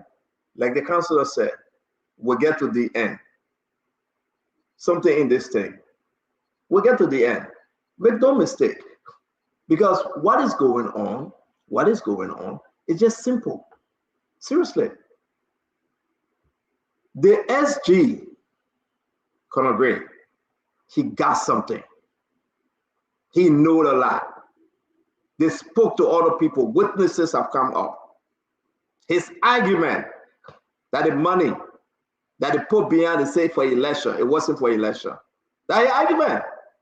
That's my argument. Samuel Tweah lawyer said, we'll hold them under immunity. The Supreme Court struck it down and said, no, my man, Samuel Tweah is not covered. The SG said, my man, they put in the money. But like my brother, Councilor Goose said, let's wait for the end. I wish Samuel Tweah were. I'm not against Samuel Tweah, but I'm just against the fact that we have to have this conversation. So where are we, people? We got to close the show. Everybody will do the closing because our brother in studio got to go home. I quickly want to say this. And it's important. Ernest Hodges, whatever you would pronounce the last name, from LAA, right? I think this is him. This is him. The managing director, we heard that he was suspended today. But our sources is telling us this is exactly what happened for corruption. We will discuss that further. We got so many documents. And the board recommending to Joseph Yema Boakai, the president, that they should carry out an investigation. So what happened? The managing director, after the board sent the recommendation, this guy that people say on social media that he's suspended, he wrote the president today. He wrote the president and he told the president, Mr. President, please grant me administrative leave so that the investigation can go on without me, be seen as I'm tampering with the investigation. The president have not yet replied to his letter. It's very important. So let's put this in context. The argument whether he was suspended or whether he's under investigation, yes, he's under investigation, but full suspension have not yet taken place. You remember the case of Dr. Young, Chris Young, when the board wrote that the Richardson, remember that? The president suspended him and brought the lady. That similar case. The evidence we have about the home, the allegation of getting 15% kickback, a lot of evidence we have. I will share with you right now, and then tomorrow we can have this conversation. A lot of evidence we have that he's receiving kickback, 15% from some international company. He living at Farmington Hotel, refusing to go home. All these different allegations, and he removed the comptroller, right? He brought in his same HR, right? His salary for new 15 staff, where he have increased them. Renting 6 cars for him and his office staff. He renting 6 cars. All these different allegations is on him. The board recommended investigation. My own closing today, I will confirm whether he's suspended as of today. We will have the conversation tomorrow. But I just put in the chat room things, those recommendations that you need to read. I just put it in the chat room, and then we'll get ready to discuss it tomorrow. Now, let's move on to everything that was said today. Bravo to the government of taking control of the border issue. Nobody can put foot, can agree. The government was very, very smart. The government handled it well, and we should say thank God that even opposition are celebrating the government. The only issue the guy say we should put boots on the ground to watch that area. And the government now have sent battalion there to watch the area. Let's move on. Another thing we got a local also, which is important, the back and forth with Gaffwan after Johnson, I think it's fair. I think it's fair. Gaffwan stood, he sat in front there, he declared, we have to find money for the situation in Lofa. It didn't say Gaffwan was corrupt. There's no allegation that he eating money. Gaffwan was being transparent. We're known to Councilor Fire. Councilor Fire is challenging Arthur Johnson and Samuel Tweah that they ate the money. The allegation that Samuel Tweah ate the money, he will prove it. What else? As of today, I think we'll come to a close, guys. I'm done. This is all what I can say. I want to say thank you very much for joining Spoon today. It's been a great show. Everybody have the time to close, and I'm done. You're finished closing, you're coming by, we'll end the show, yeah? I got to go into a Zoom call that I'm 5 minutes late already. That Richardson, you can take care, and then we can close the show. Thank you all. God bless you. Thank God for Uncle Sam Webb. We appreciate the fact that Uncle Sam Webb is recovering. Then we'll meet again tomorrow. May God bless you, may God keep you, and may God save our state. If you want to close, that Richardson is in control. Okay, let's start with Councilor Good because he's away from here. Well, I want the reason why I love your business. Look, okay, so I think we had a good show, but I will close with the simple clarification of the scenario that my big brother Russell brought up. You have $50 appropriated to buy soft drink for the house. You use that $50 instead of buying soft drink for the house. You decided to buy a bicycle. Maybe the reason why you choose to buy the bicycle It's because you need to commute, right? Every time going to the market, going to school. So you thought that the bicycle will be more beneficiary to the house than the surgery. So you bought the bicycle for the very house. That's what we call misappropriation. That is what we call, it is administrative. No criminality in it because it is still benefiting the house. And you pay $50 for that bicycle. $50. They say $50. You pay. If you choose to buy a bicycle, though it bought it for the house, but you pay $25 for that bicycle, and you declare that you pay 50, but then when they found out that when they found out that you pay only 25, the balance 25, you squander it, they're going to hold you for misapplication of entrusted property at the value of that $25. It means you stole that $25. It means you had the intent to deprive the horse of that $25 so you can benefit alone. That is misapplication of entrusted property. Even on the whole, if you took that $50 and you went and bought a bicycle, but that bicycle you put it in for your son, not a house, you have misapplied because that bicycle does not benefit the house, it benefits the son or your girlfriend. That was called misapplication.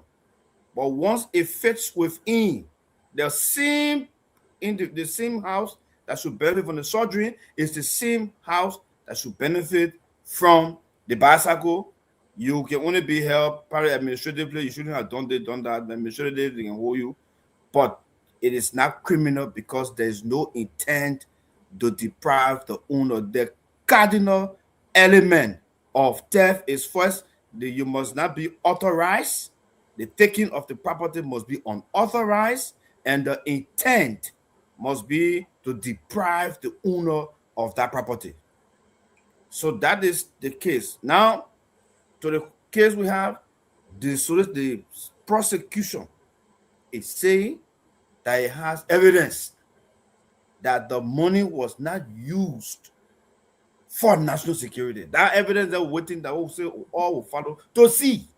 Because if you present the evidence, bam, case closed, done. It means you got $200. You don't present the evidence, $200 go free. So Tweah on the other side, he said the money I use it for national security, and I can't tell you how. The state said no. You did not use it for national security, you use it for yourself. You, in fact, though you did not spend the money, but the fact that you dispersed the money and the people the money went to, they didn't use it for the intended purpose, it means you conspire. That's why you see it's called conspiracy. Because you may not have direct evidence of him receiving money, but because you have direct evidence of the money not being used for the intended purpose, you can consider that his authorization, his disbursement was a conspiracy. So criminal law, and Jeff is here, he coming in the practice of law soon, is the most the most difficult field of law is criminal law, because just a little disjoint in your evidence, it creates doubt. The defendant go free. That's the law.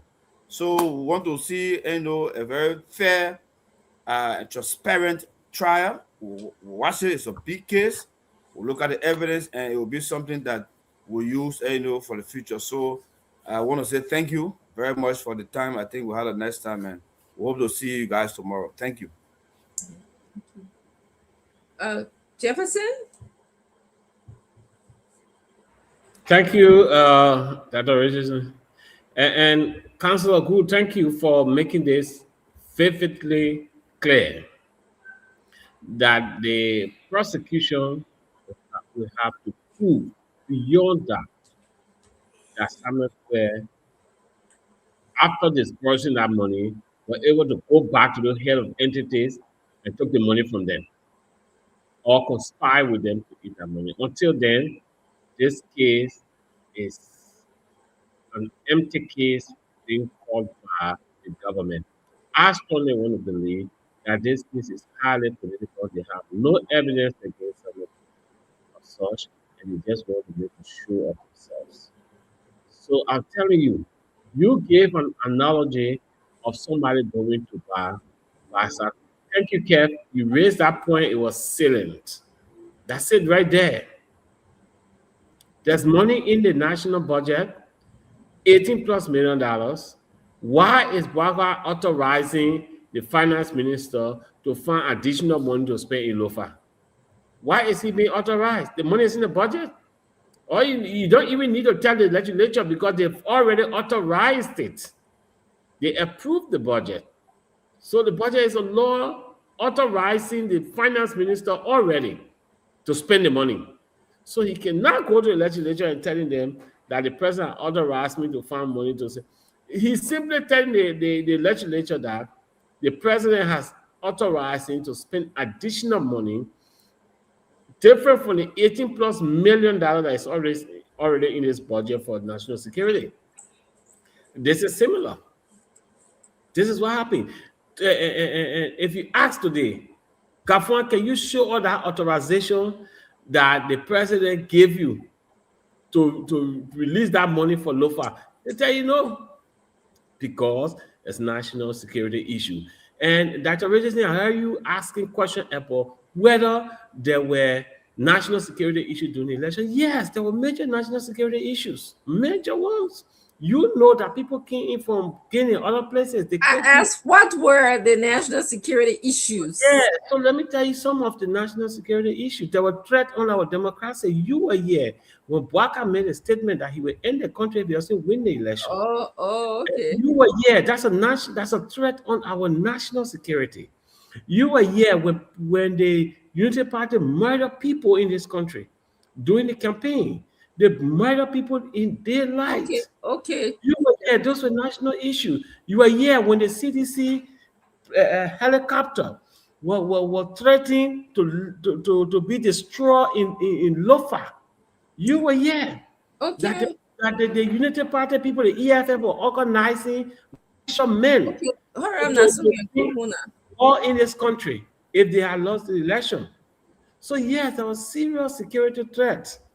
So that money was used to address those security threats. I mean, we're trying to avoid the fact that there will be massacre again at different places in this country. Those are the things the people are fighting about. Those are some of the money they were using to ensure that the country will be secure. Thank you, Dr. Richardson.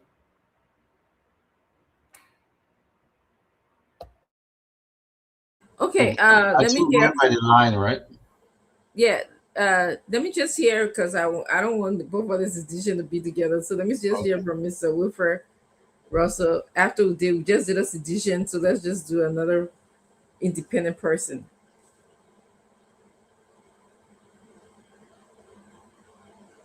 We are not independent. But you guys, y'all already told your sedition, right? Is that what you said? I think you tried to say Russell that Unity Party man. Unity Party man. No. Emmanuel George is not part of Unity Party. Stop deceiving the people. I am not. I have not been. I never have been. So please. You be that penny put it you, not you. Yeah. Okay. So you want to? I mean, embrace, the party. If I was part of a party, of course, I will be excited and happy to talk about the party that I'm a part of. I'm not a part of any political party in Liberia. I'm a Democrat. In Minnesota, it's called the DFL. Okay, so that's my party of affiliation, my party of association, and all of that. In any case, so I mean, a lot of folks are going to be talking about the issue involving former Minister Tweah and Mr. Gafwan, the current finance minister. I'm going to pivot, and my pivot is going to be to talk about what is happening at the border. I think it's great to see the pictures coming from there that the government has responded. I think ECOWAS too is responding, has sent in a technical team, I'm hearing. And it's good to see that robust presence, at the border. And a lot of folks are concerned about that. It's not something to take for granted. So I'm glad that at least the government heard that, listened to that, and listened to the concerns of the people. And not to push anyone or to push the country into war or so, or to be belligerent in any way. But we have to stand up. I mean, as a country, you just stand up and show up. And it sounds like, at least from the pictures that I've seen coming through, we did stand up and we did show up. And so that's a good thing. Why that is happening? The diplomacy is taking place in the background, and there are a lot of behind the scene work that has been done to resolve the situation, which is a good thing. I think. I can applaud the government for taking this sort of proactive stance now as it work to ensure that this doesn't happen again, and can come up diplomatically with a solution with its counterpart in Conakry to ensure that this kind of provocation doesn't take place again.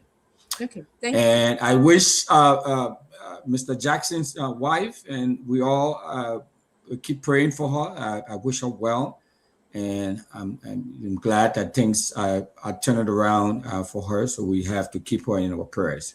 Thank you for the opportunity. All right. Thank you, Cousin Winker. Mr. Doe, you independent too, okay? A very independent man, very independent. unlike Raymond Gray, who is very partisan. So you can see how the case involving Tweah has been dismantled on this show. And let us be clear. We are not saying the finance minister currently, Mr. Gaffwan, did something wrong. We're not saying so. If he did, we'll be the first people to talk it. The reason why we were actually tying what he said today to that of Tweah, because it's the same thing. And my brother Stanton Waterspoon knocked at the door of Raymond Gray, and Raymond Gray went with him and said, you know what, the man said he's spending the money outside the budget, and my brother came back and said, let me help you understand it. When the budget is part of a law, you don't need the president's approval to implement the law. So Gaffwan, as the finance minister, does not need President Baga to tell him, say, go ahead and implement the law. He has to implement the law because it's a law. The fact that he had to discuss it, that means an action should be taking place outside of the law. In the case of Samuel Tweah, it's even better, it's different. Because it was within the law. But the people started up by telling us Samuel Tweah did not have the authority to disburse money. Even the Supreme Court had ruled that Samuel Tweah would not be immune from persecution because he was not a member of the National Security Council. Later on, they went back and called themselves and said, no, we made a mistake. He is, after all, a member of the Security Council. But again, we will not change our ruling. That one that the Supreme Court went over, it will move. But let's go to the Solicitor General. Every point the Solicitor General said today, in my mind, does not add up. They may even say that next budget is inclusive of security budget. Amen. That's what Rachel is saying. I will try to get a man number to give it to you for you to call him to help him. There, when you're running a project or anything, there is something they call direct cost, indirect cost. The net budget is net budget. If net wants the police to stand by their ballot, they will get money in there for security standing by the ballot. But if the security say we need to expand security operation because of election, net will not be given it to them. That will be an indirect cost spent by the national security people. That is not in next budget. But the people that say, once they come and have election, the money that NEC get, that money, NEC should carry some to the Supreme Court because if case comes, the Supreme Court will judge it. Yeah, if NEC should give Emmanuel Joe some of that money because Emmanuel Joe will go on the radio and educate people. That's what the people are saying. What kind of a Solicitor General we have? This is the reason why the people wasting their country money and say they're going to court every day. You can see the poor guy, no case, they don't know what they want to say. They don't know what they want to say. So right now, the Gafwan now came out now, should other government come and say, Gafwan, you committed a crime, you get authority, you get money, all that kind of thing. Now the Solicitor General of the country has made himself a witness into the case because it is he saying they ate the money. He didn't say someone else told him, but he's saying it. So he's a witness now in the case. You know what? Sorry for our country, man. Sorry for our country. Yeah, thank you so much, Dr. George. Thank you, Dr. Richardson, Kev, Isaac, Jefferson, and Conor Remingray. Thank you all for the conversation we held tonight. Our fellow Liberians, thank you for joining the station, for allowing us to be in your homes, and for joining us on Facebook and YouTube. It's been a wonderful evening of conversation. But let's look at what we have been discussing this evening. First of all, I want to thank the government of Liberia for listening to us on this network, and to various Liberians whose voices have been heard this evening, for sending boots on the ground in Solomba, Foya District, Lofa County. But we must never forget what happened. About 48 to 72 hours ago, soldiers from the Republic of Guinea incurred into our country, set the flag of Guinea. Brave young men and women confronted the soldiers from Guinea, pulled down or hoisted the Liberian flag adjacent to the Guinean flag, showing solidarity and showing patriotism. We honor those brave young men and women. The Guinean soldiers, after diplomatic conversation with the Republic of Liberia, went back to their nation. And on the next day, there was gunshot fire, and one of our fellow citizens was shot in his legs, on ongoing treatment in Lofa County today. The question that is left unanswered, that place, Solomba, is a port entry. Every port entry I have been to in Nigeria has an immigration officer, police officer, and the army. Where are those officers? What are the stories?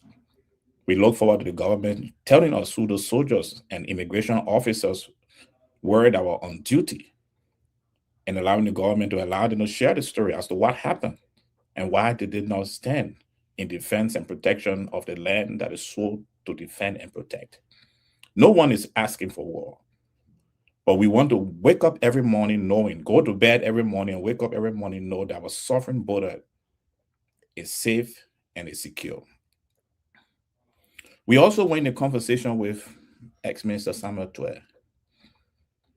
In as much as the conversation is lively and the case is a great case for each and every one of us to follow, because it bottles around national security and the use of funds that are allocated to national security.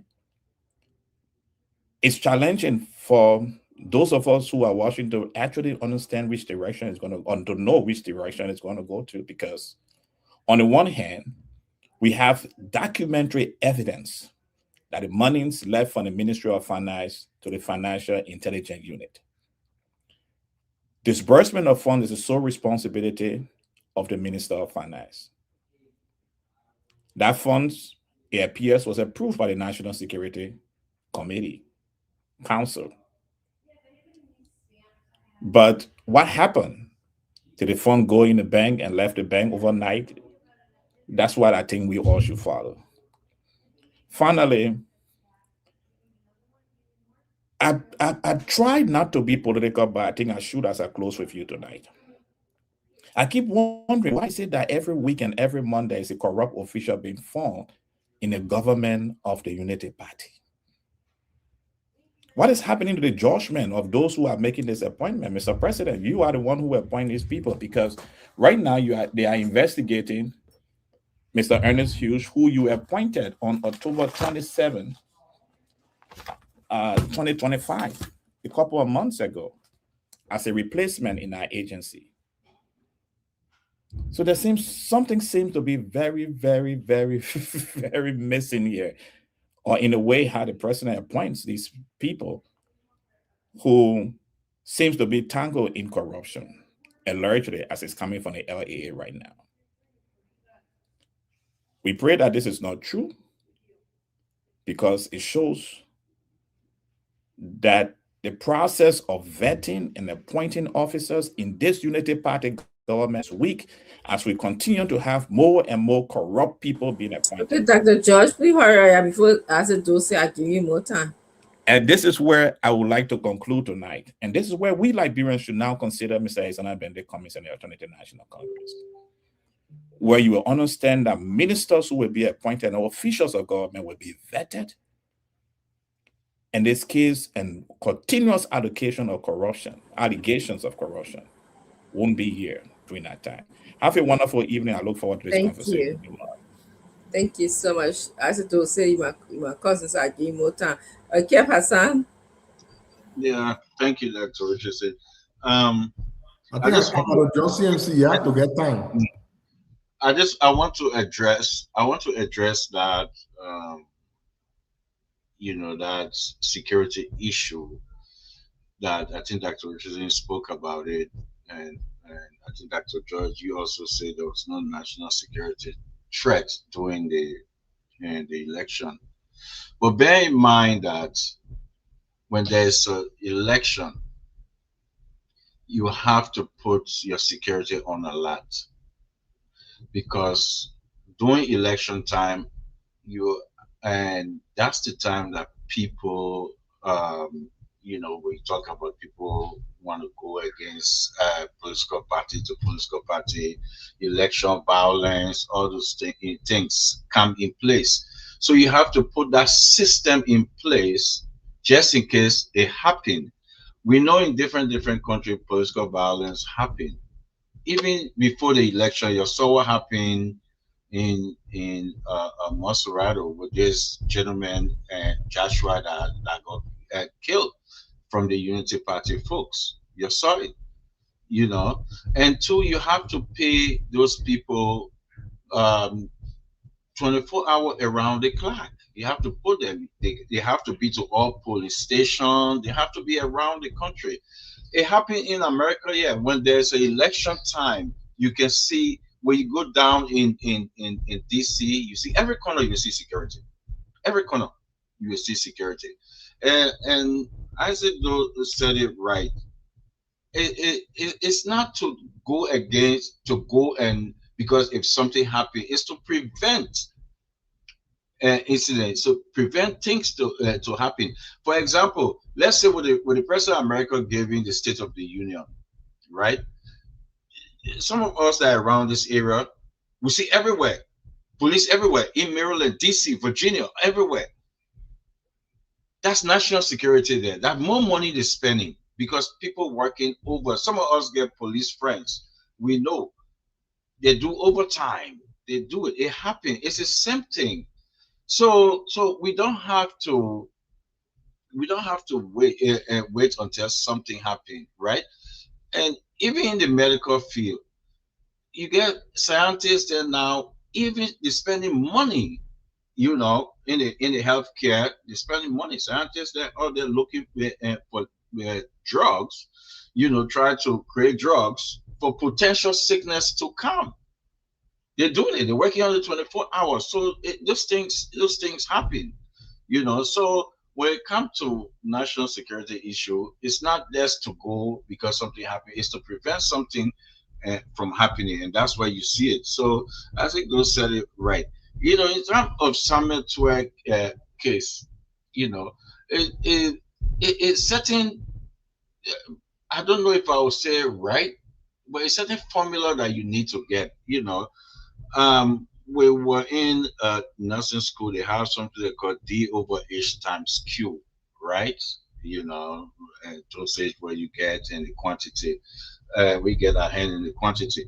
You have to get that formula right. When you get our formula in pharmacology, you tend to know and certain things in pharmacology. So that formula you need to get it when it comes to Samuel Tweah case. He is not a spending minister. The minister is not a spending minister. It's not a spending ministry, right? And they give it to the spending entity, and the spending entity is the one responsible for everything. When you get that, you understand the Samuel Tweah case, that they they're having the wrong guy. They're going after the wrong guy because he's not the one that spend the money. Get that formula, get that idea, get it. He's not the formula. Get that D over H times Q. Get it.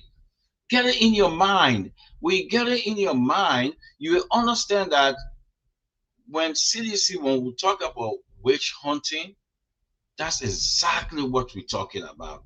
Going for the wrong guy because he's powerful, because he know when he talk, the country shake. So the Unity Party not stupid. They know exactly what they're doing. They say, you know what? Let's keep this guy in court. Let's silence him. Let's drop him. That's classic political fight. It's simple. Get that in your mind. Get that formula. Understand it. That you will know the case. That you will not be, stressing yourself. So thank you, Dr. Richardson. Thank you. Conagray, please go ahead. Thank you, madam. It was a nice show. I'm one of the most disagreeable guy on the show with Stanton, but I think this is an extension of the CDC finding somebody to propagate their political ambition. Unfortunately, Conor Gray is not here to do that. So they're angry. If you think that I can be manipulated, a very round man like myself, then hey, good luck. But here's the deal. I don't associate with political party easily.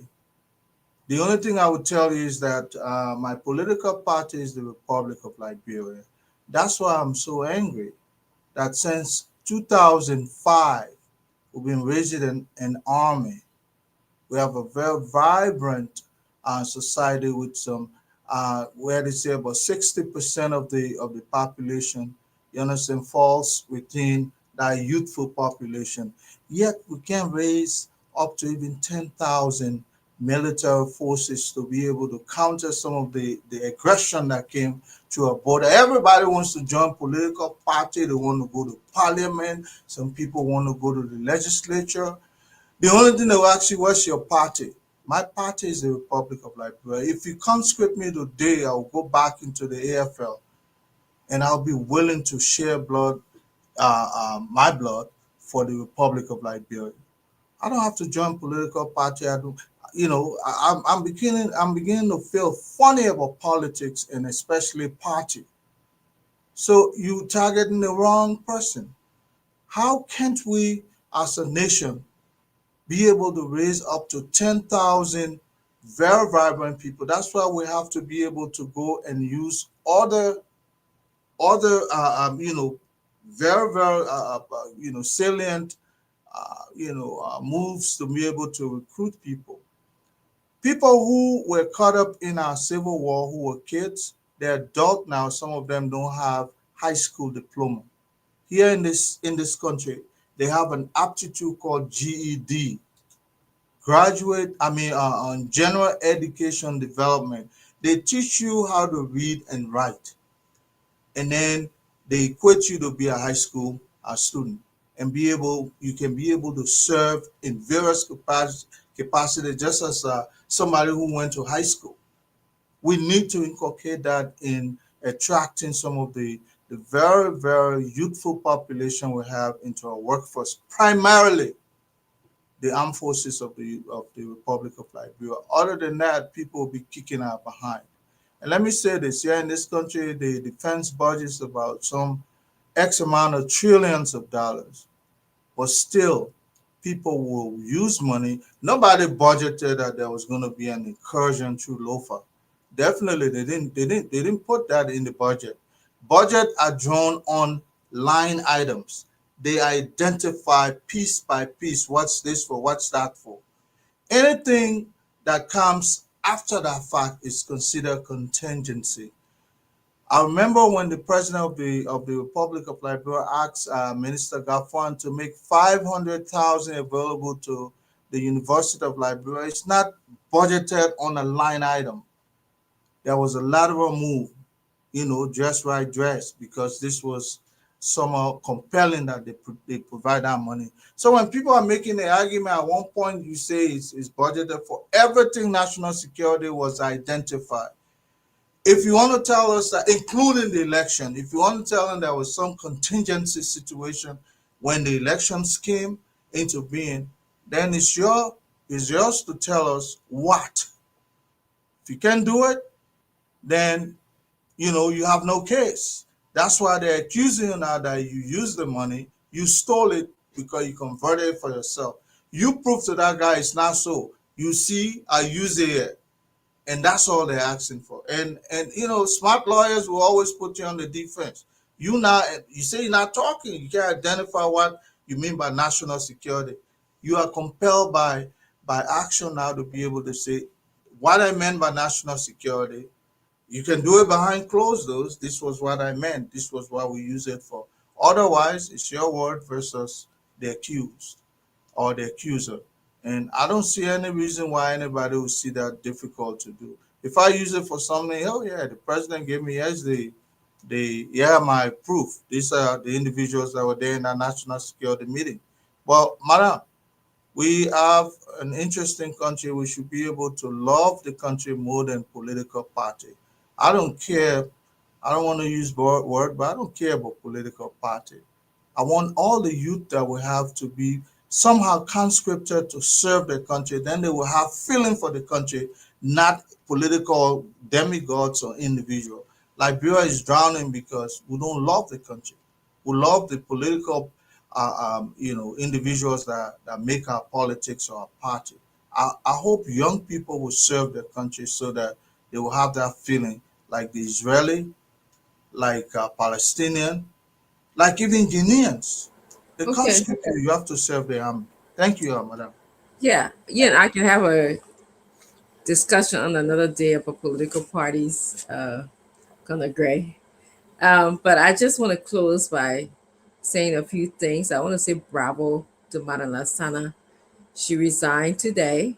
And we know that she was, her agency was investigated and people called her for different reasons, saying that she didn't, make effective decisions. And she's too tall and stayed and let a couple of the investigation go through. So I want to say bravo, because I know how women tend to be minimized in the country. I know how sometimes when we do our best, we're still not recognized for doing our best. So I want to tell you bravo.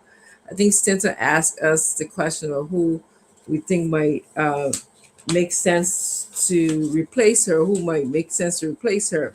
And I don't have a thorough answer to that, but I do know in my head I want someone youthful oriented. Okay. I would want someone who's very attuned to the world today, how election processes are happening in the world today. I actually wouldn't want a recycled politician. Of someone who's been recycled, someone who we know already. I know that the names he mentioned were too partisan oriented. So I want someone less partisan, less favoring Unity Party. Not that I know the person who he called is favoring Unity Party. I want someone who's more interested in the diaspora, their ability to participate in the election in Liberia, because obviously they contribute financially to the upkeep of Liberia or other decision-making process. So I want them to be involved. And then we went on to the Samuel Tweah's case. Let it be known that Samuel Tweah is being charged with corruption, under the category of he's misused government funding, criminal conspiracy, criminal facilitation, and illegal disbursement of public funds. Liberians, thank you for listening and always being here. But I want to tell you, we are getting somewhere, okay, with this case. That's all. I know the case is still being investigated, and I want to wait and see. But I know we are getting somewhere. First, we said Samuel Tweah was immune because he was taking order from George Weah. The court came back and said, no, he does not fall under that immunity. Okay. Then, it came back to us and he said that, he was, using the money for national security purposes. And many people on this show argued, it was in the newspaper, we can't talk about national security purposes, it's a national issue, we'll be disclosing government secret, we'll be disclosing Liberia secret. And then in the end, we heard today, okay, where the Solicitor General said that they have rules in terms of how they take money into this organization and how money is dispersed into this organization. So we'll be keeping our eyes open for this case to see how it's going to end. I know, for example, Isaac, though you talk about the funding for intelligence agency is not only for responding, it is also for preventing actions. I agree with you. It's for both responding and preventing. That's what a good funding or intelligence agency will go to. It's not going to be for preventing, because the argument is they was preventing something during the election. I don't remember. I mean, election is not that far gone. I remember significant issues that were occurring during election time. It was argued on this show that soldiers were put places, different threats have been made. I see no soldier. Maybe y'all can have recollect my memory. I know where soldiers were put. Let me I'm talking now. Let me finish. No, I don't want to give you little examples, small. It's okay. You can let's save it for the next show. I beg you, Papa. I will definitely keep my ears open for the next show. Me, I don't remember any soldiers were put in places. Like I hear if there's something going on, soldiers. Let the people. In fact, I'll be happy to say they were put in places. This is a perfect opportunity for them to go and test. For them to go to court and testify. Say I was a soldier, that I got extra pay because I was working extra time. Please do that, soldier. I'm calling all soldiers during election time that was involved to please come up. And then lastly, we talked about this whole issue involving the LAA, and I agree with my cousin Dr. George here that we have to now look at who's hiring these people, who's making the decision to appoint these people. But I'm sure coming up in the next shows, we'll be talking about this issue. And my other cousin-in-law Winfrey also said, we should follow with some of these things. We'll be following up. So all who join us today, thank you so much for joining us. We appreciate you. We come here because of love of country, not love for party, not love for an individual. Love of country. We take our time and be here as we're called. Thank you so much. Bye-bye. See you later. Bye, Nelson. Thank you. You kind of can't speak in your tone of voice, huh? I really listen to you. Well, thank you, Dr. Richardson, and thanks to Connor Gray, Minister Doe. Thanks. What I saw today, he said. Yeah, I'll put you in some kind of situation. You're not going until you tell me. No, I wouldn't want to see the intelligence we gather. I will tell you something that I know of. So, for instance, when President Boyka made the statement that if he did not win the election, Liberia will cease to exist, there were many people recruited to be in the cycle of the opposition to know what they do. A lot of people come up. So that way, they were not, that are saying, even you, your own son, to be recruited, they won't tell you. Okay. So the thing goes there, Liberia. In your church you are in, there are plenty FBI informants. You will never know the idea. Okay, thank you. Well, thank you. Thank you, Mr. Doe. It is intelligence to get it on his own. Nelson is an agent of the NSA right now. Nelson, no. I am not an agent of the NSA. Don't put me in situation, But I want to say thank you. Thanks as well. I know Joseph Wakai. The other guy called Joseph Waka, he can come and name more than 5 billion times on the show. I don't know 11 billion. And the guy is your supporter. He's a quiet. Yeah, remember supporter. I didn't join. Yeah. Joseph Waka, hope you okay, my brother. I hear come and name 5 billion times. You keep making me popular. I don't know. Okay, so thanks as well. Thanks a lot, Minister Do. And I want to say thanks to all of our folks out there for being here tonight. It's been a good show. Thanks to the Voice of Liberia for relaying the program. I want to say thanks to all of the radio stations across Liberia that have been making sure to relay the show. We appreciate you. Thanks to thousands of Liberians across the country as well who always make up time to watch the show, to share your thoughts in the comment section, to call in as well to share your views on the different conversations going on. We appreciate you. And we look forward to a great show tomorrow. Thanks to our online audience. We have thousands of you joining us by radio, but the online audience is there they are there as well, making their contributions in the comment section and engaging a whole community there in the comment section. We appreciate all of you. And as always, we've been live here on our social media handles. In case you joined the show late, you want to go back on the conversation, you can go to Facebook, Spoon TV, Fabric TV, or Super TV. You get to watch the entire show there. Or you can go to Spoon Talk live on YouTube. Don't search Spoon TV on YouTube. Rather, it's Spoon Talk Live. And then you're going to watch the entire show there.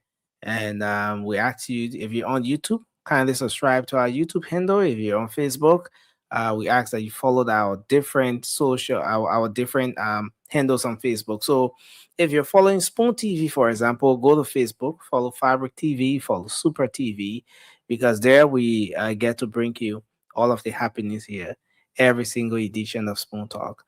I want to say thanks to all of you. Jose Y. Kai, Lincoln Morris, I see Wicked Chill here. Thank you for joining us. I see Salah Oliver Dix is here as well. Thank you. Chris Tia is here. Saturday Yalate, Mr. Yalate, thanks for joining us. We appreciate you.